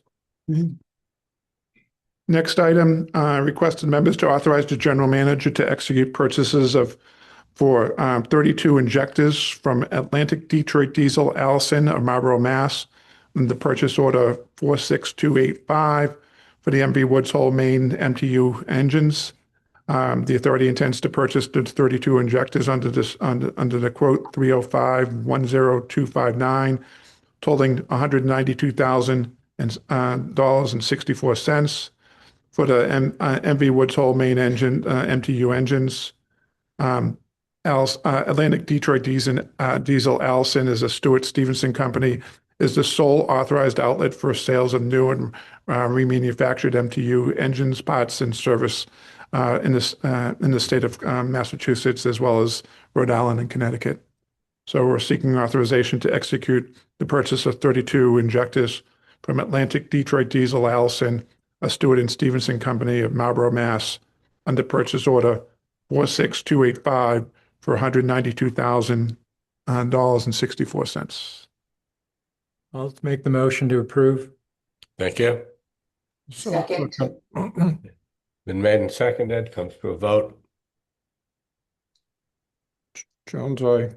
Jeffrey, I. Malkin, aye. Rainey, aye. Tierney, aye. Thank you. All right. Next, requesting the members to authorize the general manager to execute purchase of network and computer equipment to support the IDEA cloud-based reservation system from IntraSystems LLC of Braintree, Mass, for a total contract price of $199,722.88. The IDEA reservation system is a cloud-based system that relies on real-time data to support both the internal and external users. Replacement of network equipment is required. IntraSystems is a state vendor, so it's underneath the Commonwealth of Mass contract IT 72 and ITC 73 contracts. So we're seeking authorization to execute the purchase of networking and computer equipment to support the IDEA cloud-based reservation system from IntraSystems LLC of Braintree, Mass, for $199,722.88. I'll move for the approval. Thank you. There's a second. Mr. Jones is seconded. Comes to a vote. All in favor? Jones, aye. Jeffrey, I. Malkin, aye. Rainey, aye. Tierney, aye. Thank you, Moira.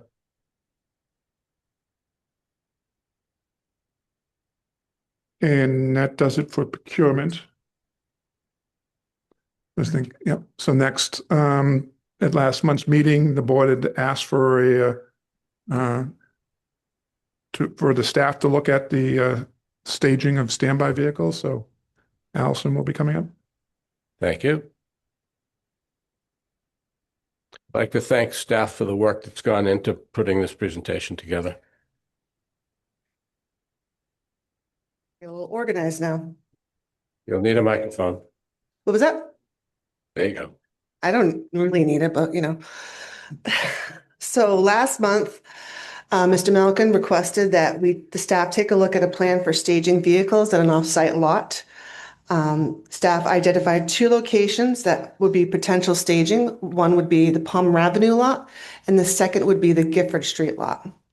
Both lots hold their own challenges, but it should be noted that the Palmer Avenue lot, the 2 locations we were looking at is one, the lower rink, which is when you're coming onto the property to your right-hand side, where the ice rink used to be, that would hold 170 cars. Or the area that we refer to as the upper rink, which is on the other side of the bike path, which holds 320 cars. The Gifford Street lot currently is used as a laydown spot for our work that's happening at the terminals. And if it was completely empty, it could hold between 300 and 350 vehicles. With the laydown product still at the site, if we can organize it a little bit better, we could hold 200 to 250 conservatively. Both lots, like I said, come with their own challenges. The Palmer Avenue lot, there's only one entrance for the vehicles to come in and out. And during boat times, that can get very congested. We'll be able to get tractor trailers in there as well, but it is a little bit tighter for them to get into the Palmer Avenue parking lot. Gifford Street,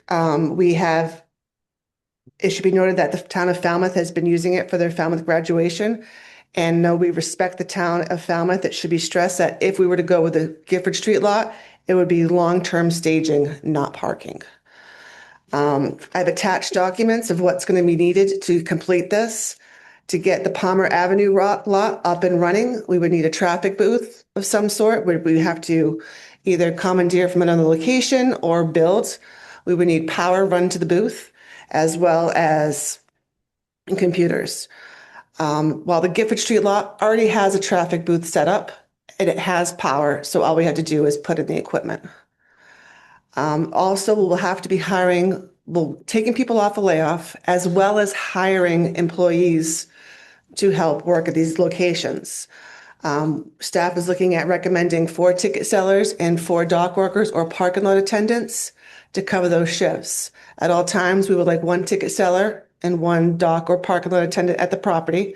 That way the ticket seller can help change and modify reservations or make a reservation if someone does not have one, as well as print the tickets and handle cash. The dock worker or the parking lot attendant obviously will be helping parking cars, and when it's time to send the cars down to the terminals, they'll be the ones directing them down there.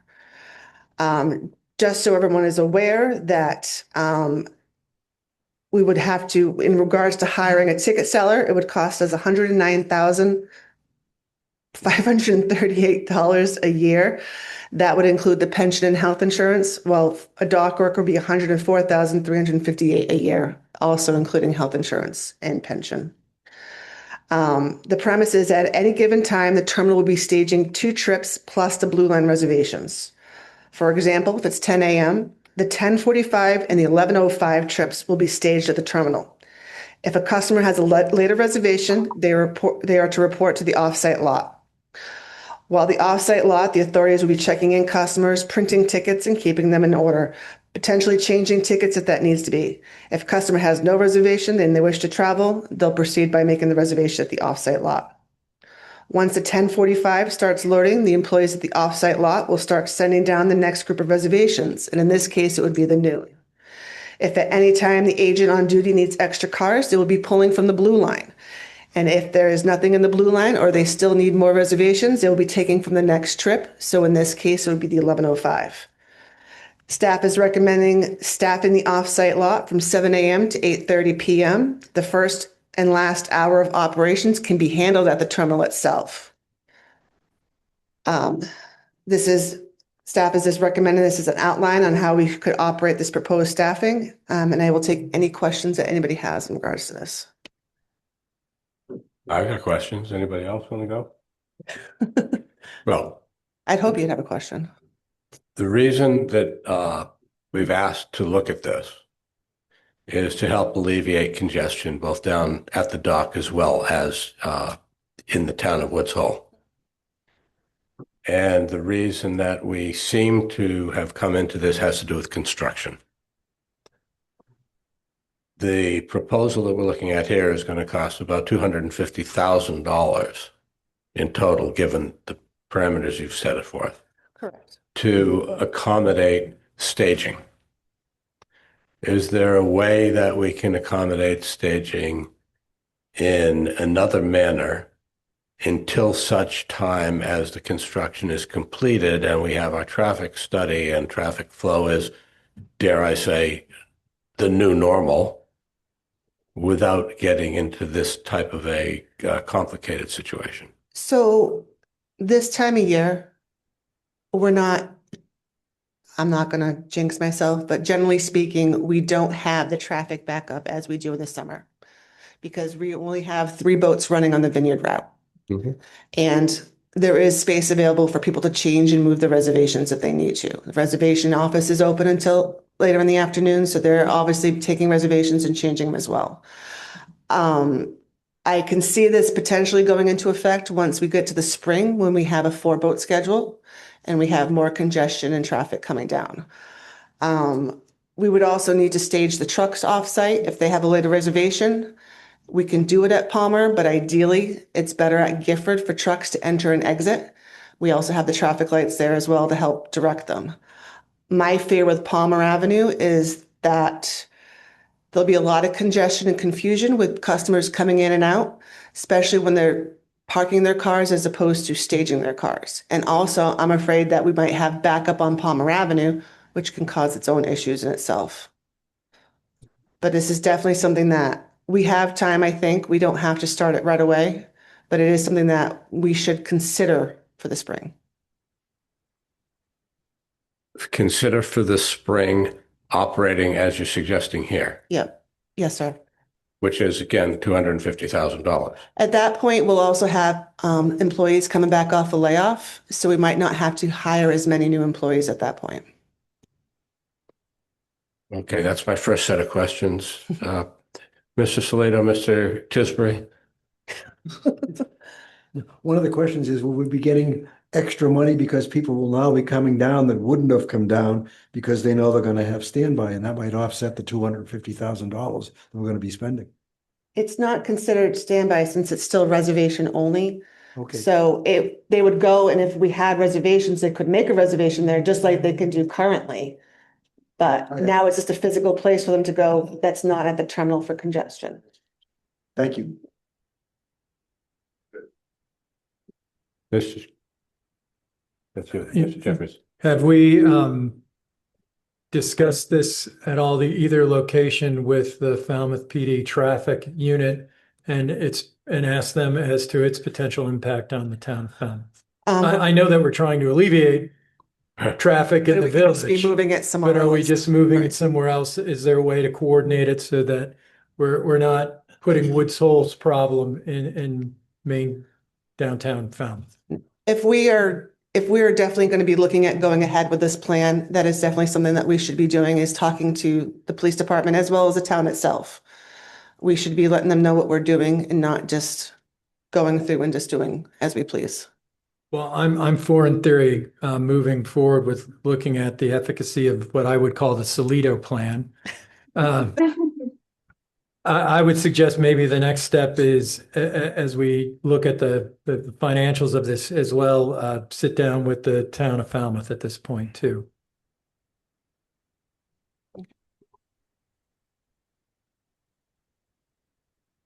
So if I'm hearing correctly, what I'm hearing from management is that in the winter, it's really not an issue. Correct. The staging is not an issue. I mean, it might be something that we could do when we, God forbid, have weather situations when boats go down for a period of time. have them stage up there, just send them down as we need them to keep them out of the village, but not until spring. I can't see this really benefiting us right at the moment. I mean, personally, I'm all for staging if it works, if it makes it easier for everyone involved, our customers as well as our staff. Given our numbers and the financial reports we've just heard, another $250,000 of expenses is not something that I can happily stomach. So perhaps my thought is we sit on this for a bit and do some of the homework that Peter Jeffries has suggested. I could also look at modifying Take a look it. at the reality of what we start seeing in March. We could also look at modifying it and maybe just doing it during a set period of hours that we know are our congestion hours. In a situation like that, and I just have it staffed during those periods. First thing in the morning, we don't have as much traffic, and later in the after 5, we don't necessarily have that traffic. So maybe looking at those Goldilocks hours. It's complicated. Okay, thank you. Anything further from Port Council or board on this topic? And if not, I'll put it in bands. Thank Allison. Exactly. Mr. Lowell. You're not on. Thank you. It's okay, Nat. I'll explain it to you later with a blue line. All right. Mr. Chair. Let's continue to discuss. Rob Munia has a. Yes, sir. Hi, Rob. Yeah, hi. Is there some way to sort of do this on a trial basis without all the investment to try to understand, and maybe in the off season there is an opportunity to do some testing to see about the efficacy of the idea? I just don't think we have quite the traffic this time of year to do this. But it is definitely something that we can look at doing. Like I said, when we do have our weather situations where boats go down for extended period of time, it's definitely something we can look at doing for that. But I ideally don't even see this working until spring if we were going to do something like this. Yeah, no, I understand the problem. I'm just trying I'm sort of advocating along with Peter, the idea of sort of a gathering of information, sort of take advantage of the off season, both in terms of maybe some trials and also in terms of the communication across the different stakeholders. And that's another part that I didn't bring up is the fact that the amount of communication that we're going to have to do to get out to the public so they are aware of this. We did, as you are all aware, we did a mail blast for Blue Line, which was postcards. And unfortunately, it didn't go quite as well as we thought it would be because unfortunately, a lot of profiles weren't as updated as we hoped they were. So this is something that I would have to work with the communications department on really getting this out there to all our customers so they're not driving around aimlessly, which is only going to make traffic even worse. As I hate for them to go down to Woods Hole to be turned around to go back to one of the offsite lots when they should be going to the offsite lot first. Understood. Thank you. Mr. Jones. Is the ultimate goal to do staging? That is what the vineyard has requested and Falmouth has agreed upon. So staging off-site and then sending down as we need them. Okay, so why are we worried about the fact that, our initial kickoff is going to cost $250,000? If it's going to continue or develop, this, we should look at the big picture. Nope, absolutely. I just wanted to make sure that point was clear, though, that we will be hiring most likely at least a couple new employees beyond calling them back from layoff in the winter season. Just wanted to make sure everybody knew of all the facts that was involved in this. Well, I think it works very well in Hyannis. Part of the issue too is the amount of land available in Woods Hole and up at Falmouth. Problem everywhere. Yeah. Anything further on this? Move on. Bob, do you want to add anything to this with your experience? I think part of this, and I think Mr. Innes touched on some of this, is that with the new reservation system, whether it's really more of a just-in-time inventory, availability, and whether that would be a more productive way to be trying to to manage this issue. Yeah. Yes, we've had the construction going on, and we hope that at this point next summer we'll be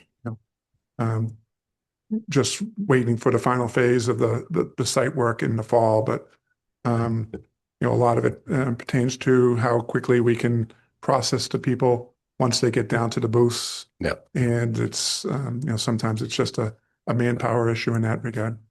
There's no question if the new reservation system does 80% of what we're told it's going to do, it will take care of a lot of this. Okay, Mr. Rosen, you had your fingers waving. I just have a clarification or a question. I heard the number 250, but I'm looking at the proposal as 8 employees at roughly $100,000 per annum. Yeah. It's $800,000 per annum, not $250,000. Yeah. So one of the goals when we come back is to how can we streamline this, or is it like a modeled off of, say, of a cell phone lot with more self-service to reduce that cost, so there's a place to have them go, but not in Woods Hole until their reservation makes a match or something, possibly. And again, we have to look at this from a customer-friendly point of view, and adding more confusion to the mix right now during this period of time is not going to be helpful as well for the customers. To be a knee-jerk reaction. I don't want us to just start something just because we need to have it done. I want to make sure that what we're doing is correct, well-researched, and planned out accordingly, because we don't need any more. We don't need any more complexities that cause problems that we don't expect. Thank you. Sir. Yes, I'd just like to add that the combination of the completion of the Woods Hole construction project and the reservation system may have some very positive impacts. And I think that we really need to get resolution on that before we move forward. Good point. It's not bad to have it planned out as well, just in case we need to go a different route. So okay, look at all the options. Thank you for the thought as well as the work that's gone into this. All right. Next. All right, for old and new, I think next up would be the election of officers for the Port Council, and whether Mr. Keneally wants to summarize that, or I have Port Council. You've got a piece of paper. I've got one for the Port. We're ready. Yeah, we're. Terrence has it. I've read all that you sent us. So. Yeah, that's okay. So just for folks listening, we'll go through it real quick. Okay, so every year we have to do a re-election of the Port Council and the board, and the board's relatively straightforward because it's set forth in the Enabling Act, whereas the Port Council is set forth in its bylaws. And every year there's some general rules. So the general rule is that the person that's in the from the Port community who is, well, it's all decided upon who is the board chair. So this coming year, Peter Jeffrey is going to be the chair of the board. So therefore, Mr. Munier, I'm sorry to say, you cannot be the chair of the Port Council. And I see your disappointment. I see your disappointment there. And I know that's one of the reasons why you're zooming in today, because you didn't want to show your emotion. But anyway, but in any event, and then the other rule is that if you're in a role currently, you can't serve 2 consecutive terms in that role unless we implement the Ed Washburn, Anthos Washburn rule, which you guys came up with a few years ago, Nat, where the board, the Port Council decided to vote, and Ed took that on a couple of years in a row. Yeah. So just looking at my notes, so in 2024, Rob was the chairman. This year, Nat, as we know, is the chairman. So with those 2 rules, and then also the third rule, I guess, is we typically alternate the island versus the mainland. So for this year, Nat's from Nantucket, he's on an island, obviously. Traditionally, the Port Council would look to a port community from Massachusetts, or from the mainland to take the lead. Excuse me. So, anyways, forgive me. Back in So, 77, they voted to secede. right, exactly. So, in any event, so it's up to you guys. I mean, we've changed the rules a little bit over the years, but those are the basic tenets as to how we go forward. But the main one is that Mr. Munier cannot be the chairman. We had spoken earlier, and I think we agreed that it should be somebody probably from the mainland. You need to be on the microphone. Just speak into the mic for me, Joe. Sorry. Do you want to make the nomination? After deep consultation, Cahill from Tisbury would like to nominate Gordon Carr from New Bedford. And Solito from Oak Bluffs would like to second that motion and close the nominations. Before I can nominate Ed again, Okay. All those in favor? Step vote. Solito, aye. Cahill, aye. Cahill, aye. Munir, aye. And Gordon? Carr, aye. Congratulations. Okay, so now moving on to the vice chair. Yeah. So the vice chair this year is Gordon from New Bedford. So we have a nomination for vice chair. Whatever works. I nominate John Cahill from Tisbury. Is there a second? Second. All those in favor? Gordon? Aye. Joe, aye. Joe? Rob? Munir, aye. Mr. Tisbury? Abstain. And current chair votes aye. Thank you. We okay now? All right, we got one more, the secretary of the port. Oh, I forgot about that. Currently, Mr. Egan, who is in abstention today, is the secretary. So again, opportunity to and also Mr. DeWicki is not here as well. So again, we need a motion and an approval of or a nomination for a secretary. I'd like to make a motion to appoint Joe Solito to the position of secretary. Is there a second? Second. All those in favor? Mr. Carr? Aye. Mr. Munier? Munir, aye. Mr. Vineyard? Abstain. Oh, I'm kind of joking with you now again. You're changing your name. Mr. Cahill Cahill, aye. and current chair votes aye. Thank you. Thank you, gentlemen. Thank you. Okay, statement. I'm going to read the following. I'd like to announce in accordance with the Enabling Act, Falmouth board member Mr. Jeffries will automatically become the authority's chair in 2026. Congratulations. The Enabling Act also requires us to elect one of the authority's vice chair, another member to be secretary. Therefore, I'll entertain a motion to elect New Bedford member Moira Tierney to be the vice chair for the upcoming year 26. As the Enabling Act provides, the New Bedford board member will be the authority's chair in 27. Do I have a motion? Also move. So moved. Second? Second. It's been moved and seconded. All those in favor, please, roll call. Jones, aye. Jeffrey, aye. Malcolm, aye. Randy, aye. Tierney, aye. Thank you very much. Congratulations, Moira. Entertain a motion to elect Nantucket board member Robert Rainey to be secretary for the upcoming year 26. As the Enabling Act provides, the Nantucket board member will be the authority's chair in 28. Move, please. Also move. Second. Thank you. Moved and seconded. Comes to a vote. All in favor? Jones, aye. Jeffrey, aye. Malcolm, aye. Randy, aye. Tierney, aye. Thank you very much, everyone. There are your officers for 26. I do have one unanticipated something to talk about that's not on the agenda.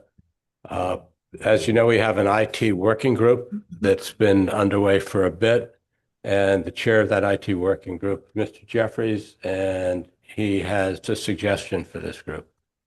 Yes, now that we are moved past contract award and signing, and we are focused on the implementation of the reservation system, and really the executive steering committee is very much focused on the policy, procedure, review and development, as well as the customer service experience. I'd like to expand the committee to include 2 more members, one from the board and one from the Port Council. So we get greater representation from both groups. And I think in particular from the board, I'd like to have an island member. So I don't know, I'm ready to move, at least for the board members. Please do. I'd like to move that Rob Rainey from Nantucket join the IT Executive Steering Committee. I'd second that.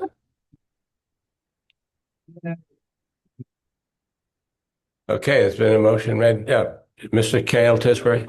What? Did you vote? Not yet. You had your hand up. Never mind.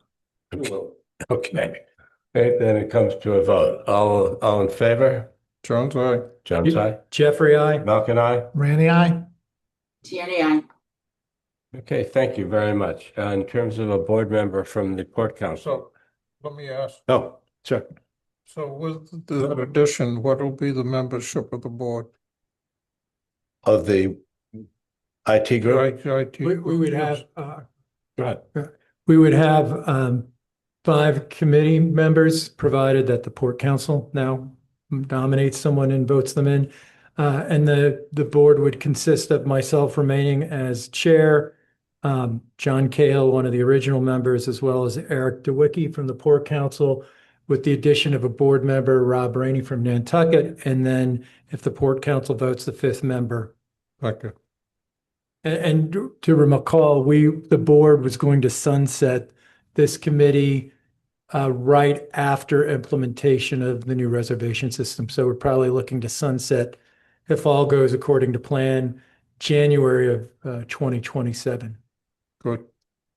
Thank you. Port Council, do you have a member for this committee? Mr. Chair, may I? Yes, go ahead. I support what Peter Jeffries is doing, and I'd like to nominate Gordon Carr to the IT steering committee. Is there a second? Second. All those in favor? Rob? Munir, aye. Joe? Aye. John? Aye. Gordon? Aye. And chair votes aye. Excellent. Yeah. Thank you very much, everyone. Thank you for that. I appreciate the work this group is doing. The IT steering committee and the IT efforts we have underway are hugely significant for how we operate in the future. And I appreciate the efforts that's going into it. Thank you. Mr. Davis, are we going into executive session now? No, you have before you the draft dates for the Port Council would be the first item, and then draft dates for the board.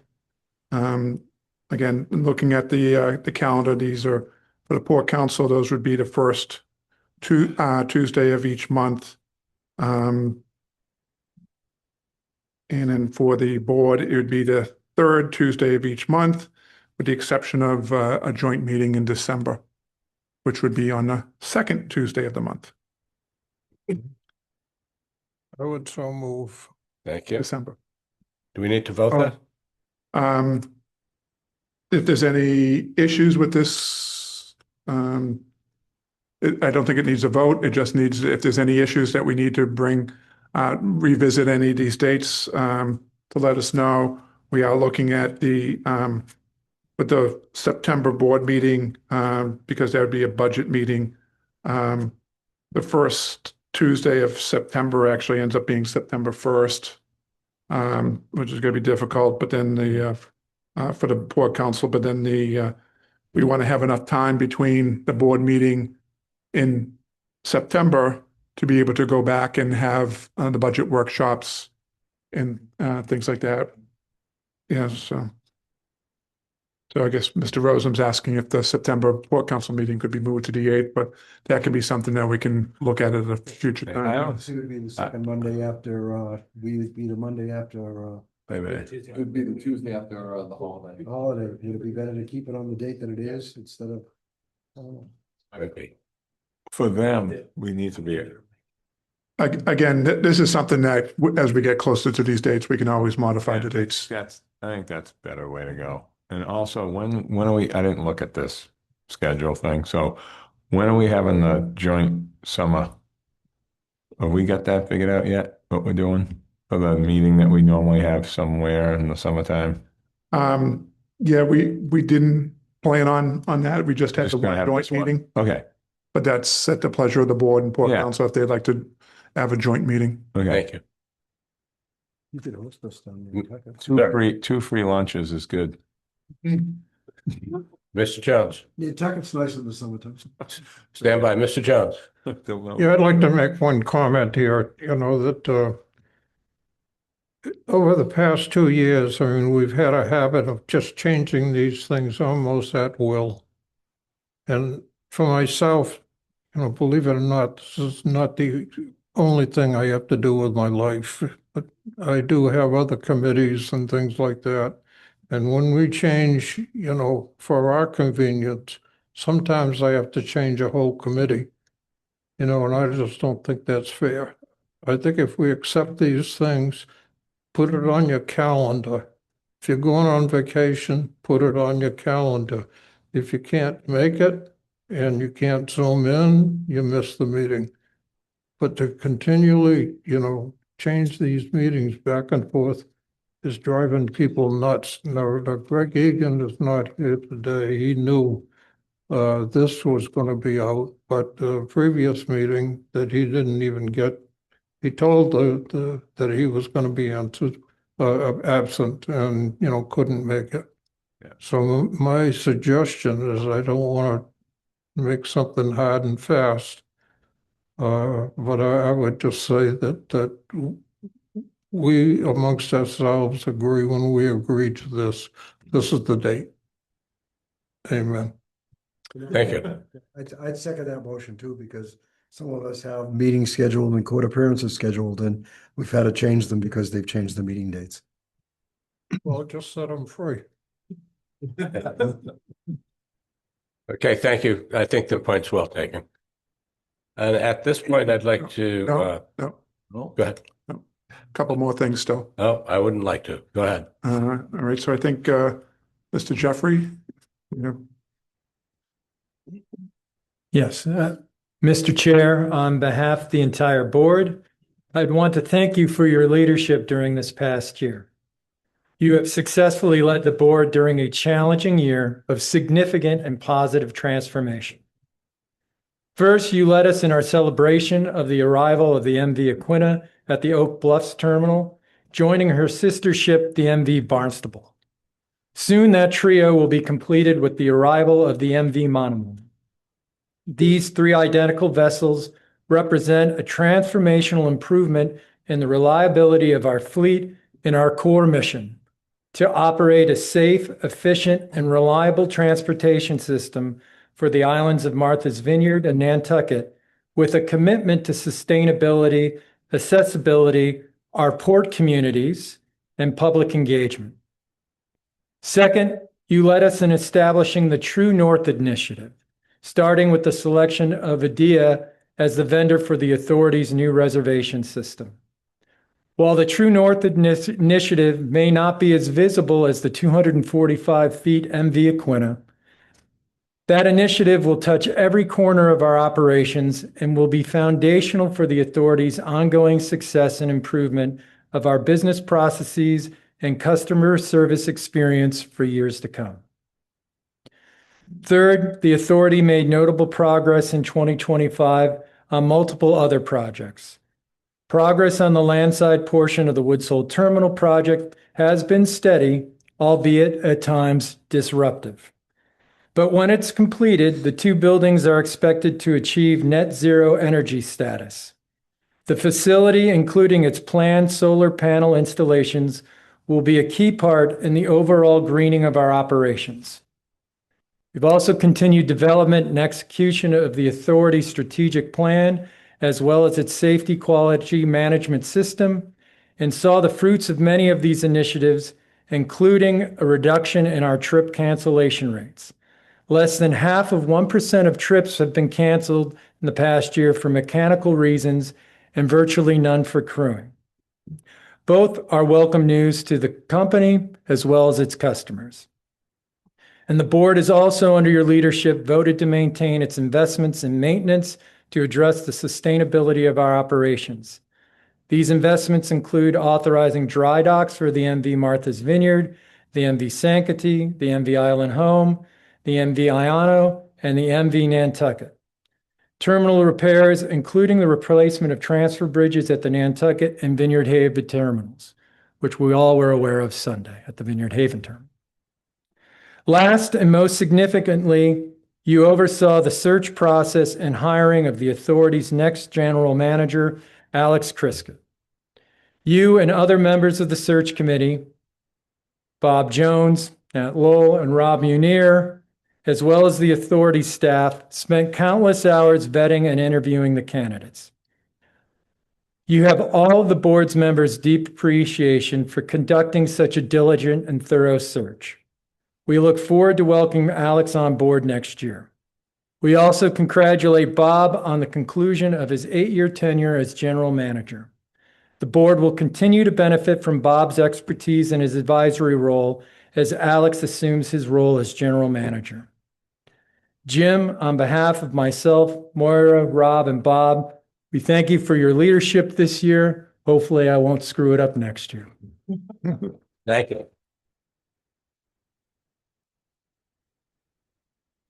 Thank you. I just would respond by saying that it's been an honor to be chair of this group.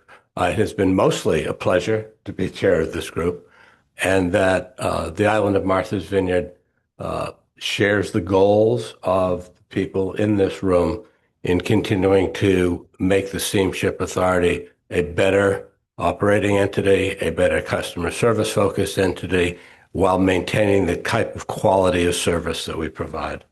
And I especially want to thank this year for the staff of the Steamship Authority. So many people are so involved every day in doing the multiple things that are necessary for us to run and keep to our schedules. So thank you.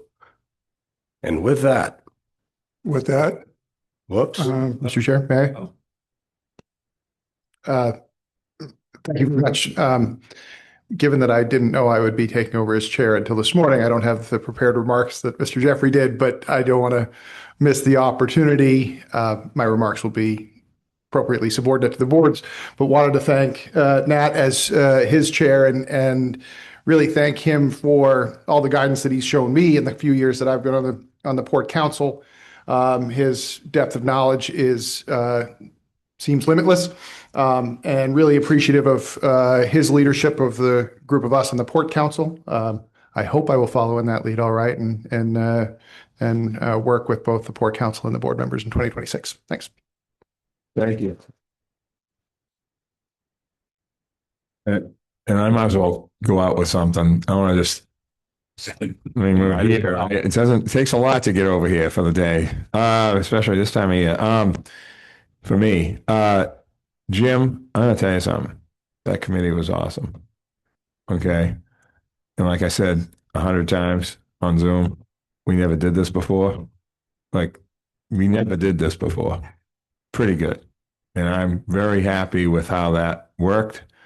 It's convoluted a little bit in the sense of again, navigating that was not something we've done before. And I'm very proud to have been part of that. And you made it work with staff really well. I could never have done that. Thank you.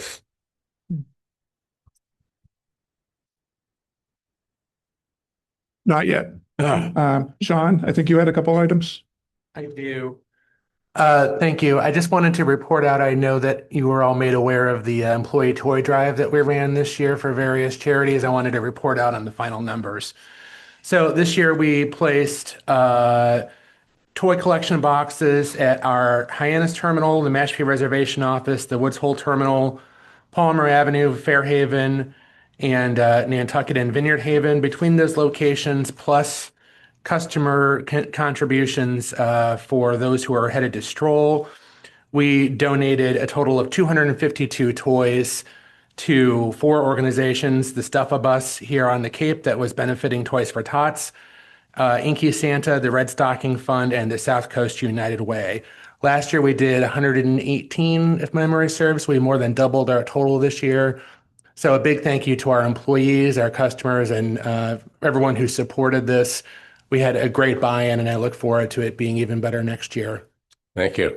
Great. And one other quick administrative thing. Back in August at the joint meeting, we talked about a public landing page to help the public track progress of our strategic plan implementation. That page has been updated and will be promoted on the homepage shortly. So at steamshipauthority.com/strategic plan, they'll be able to view links to the dashboards to review our progress and the KPIs and also the overall plan itself.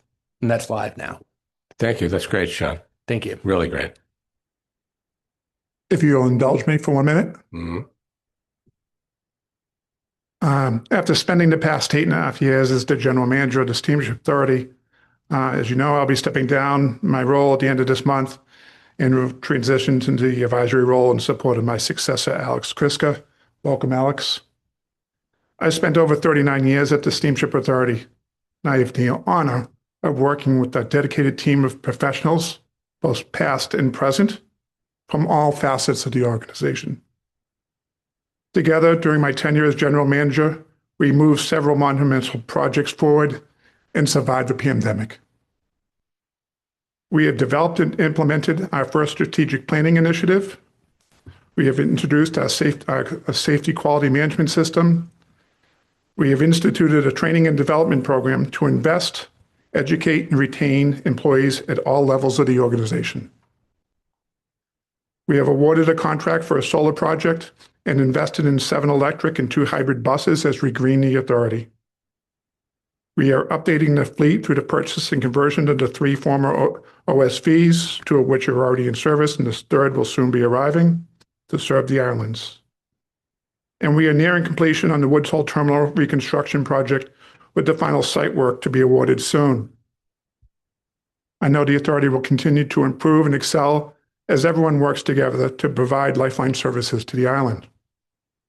I'd like to say thanks to the staff, the board, Port Council, and the public for their support. But last but not least, I'd like to thank my family for supporting me and being understanding for all the time commitments this requires. Thank you.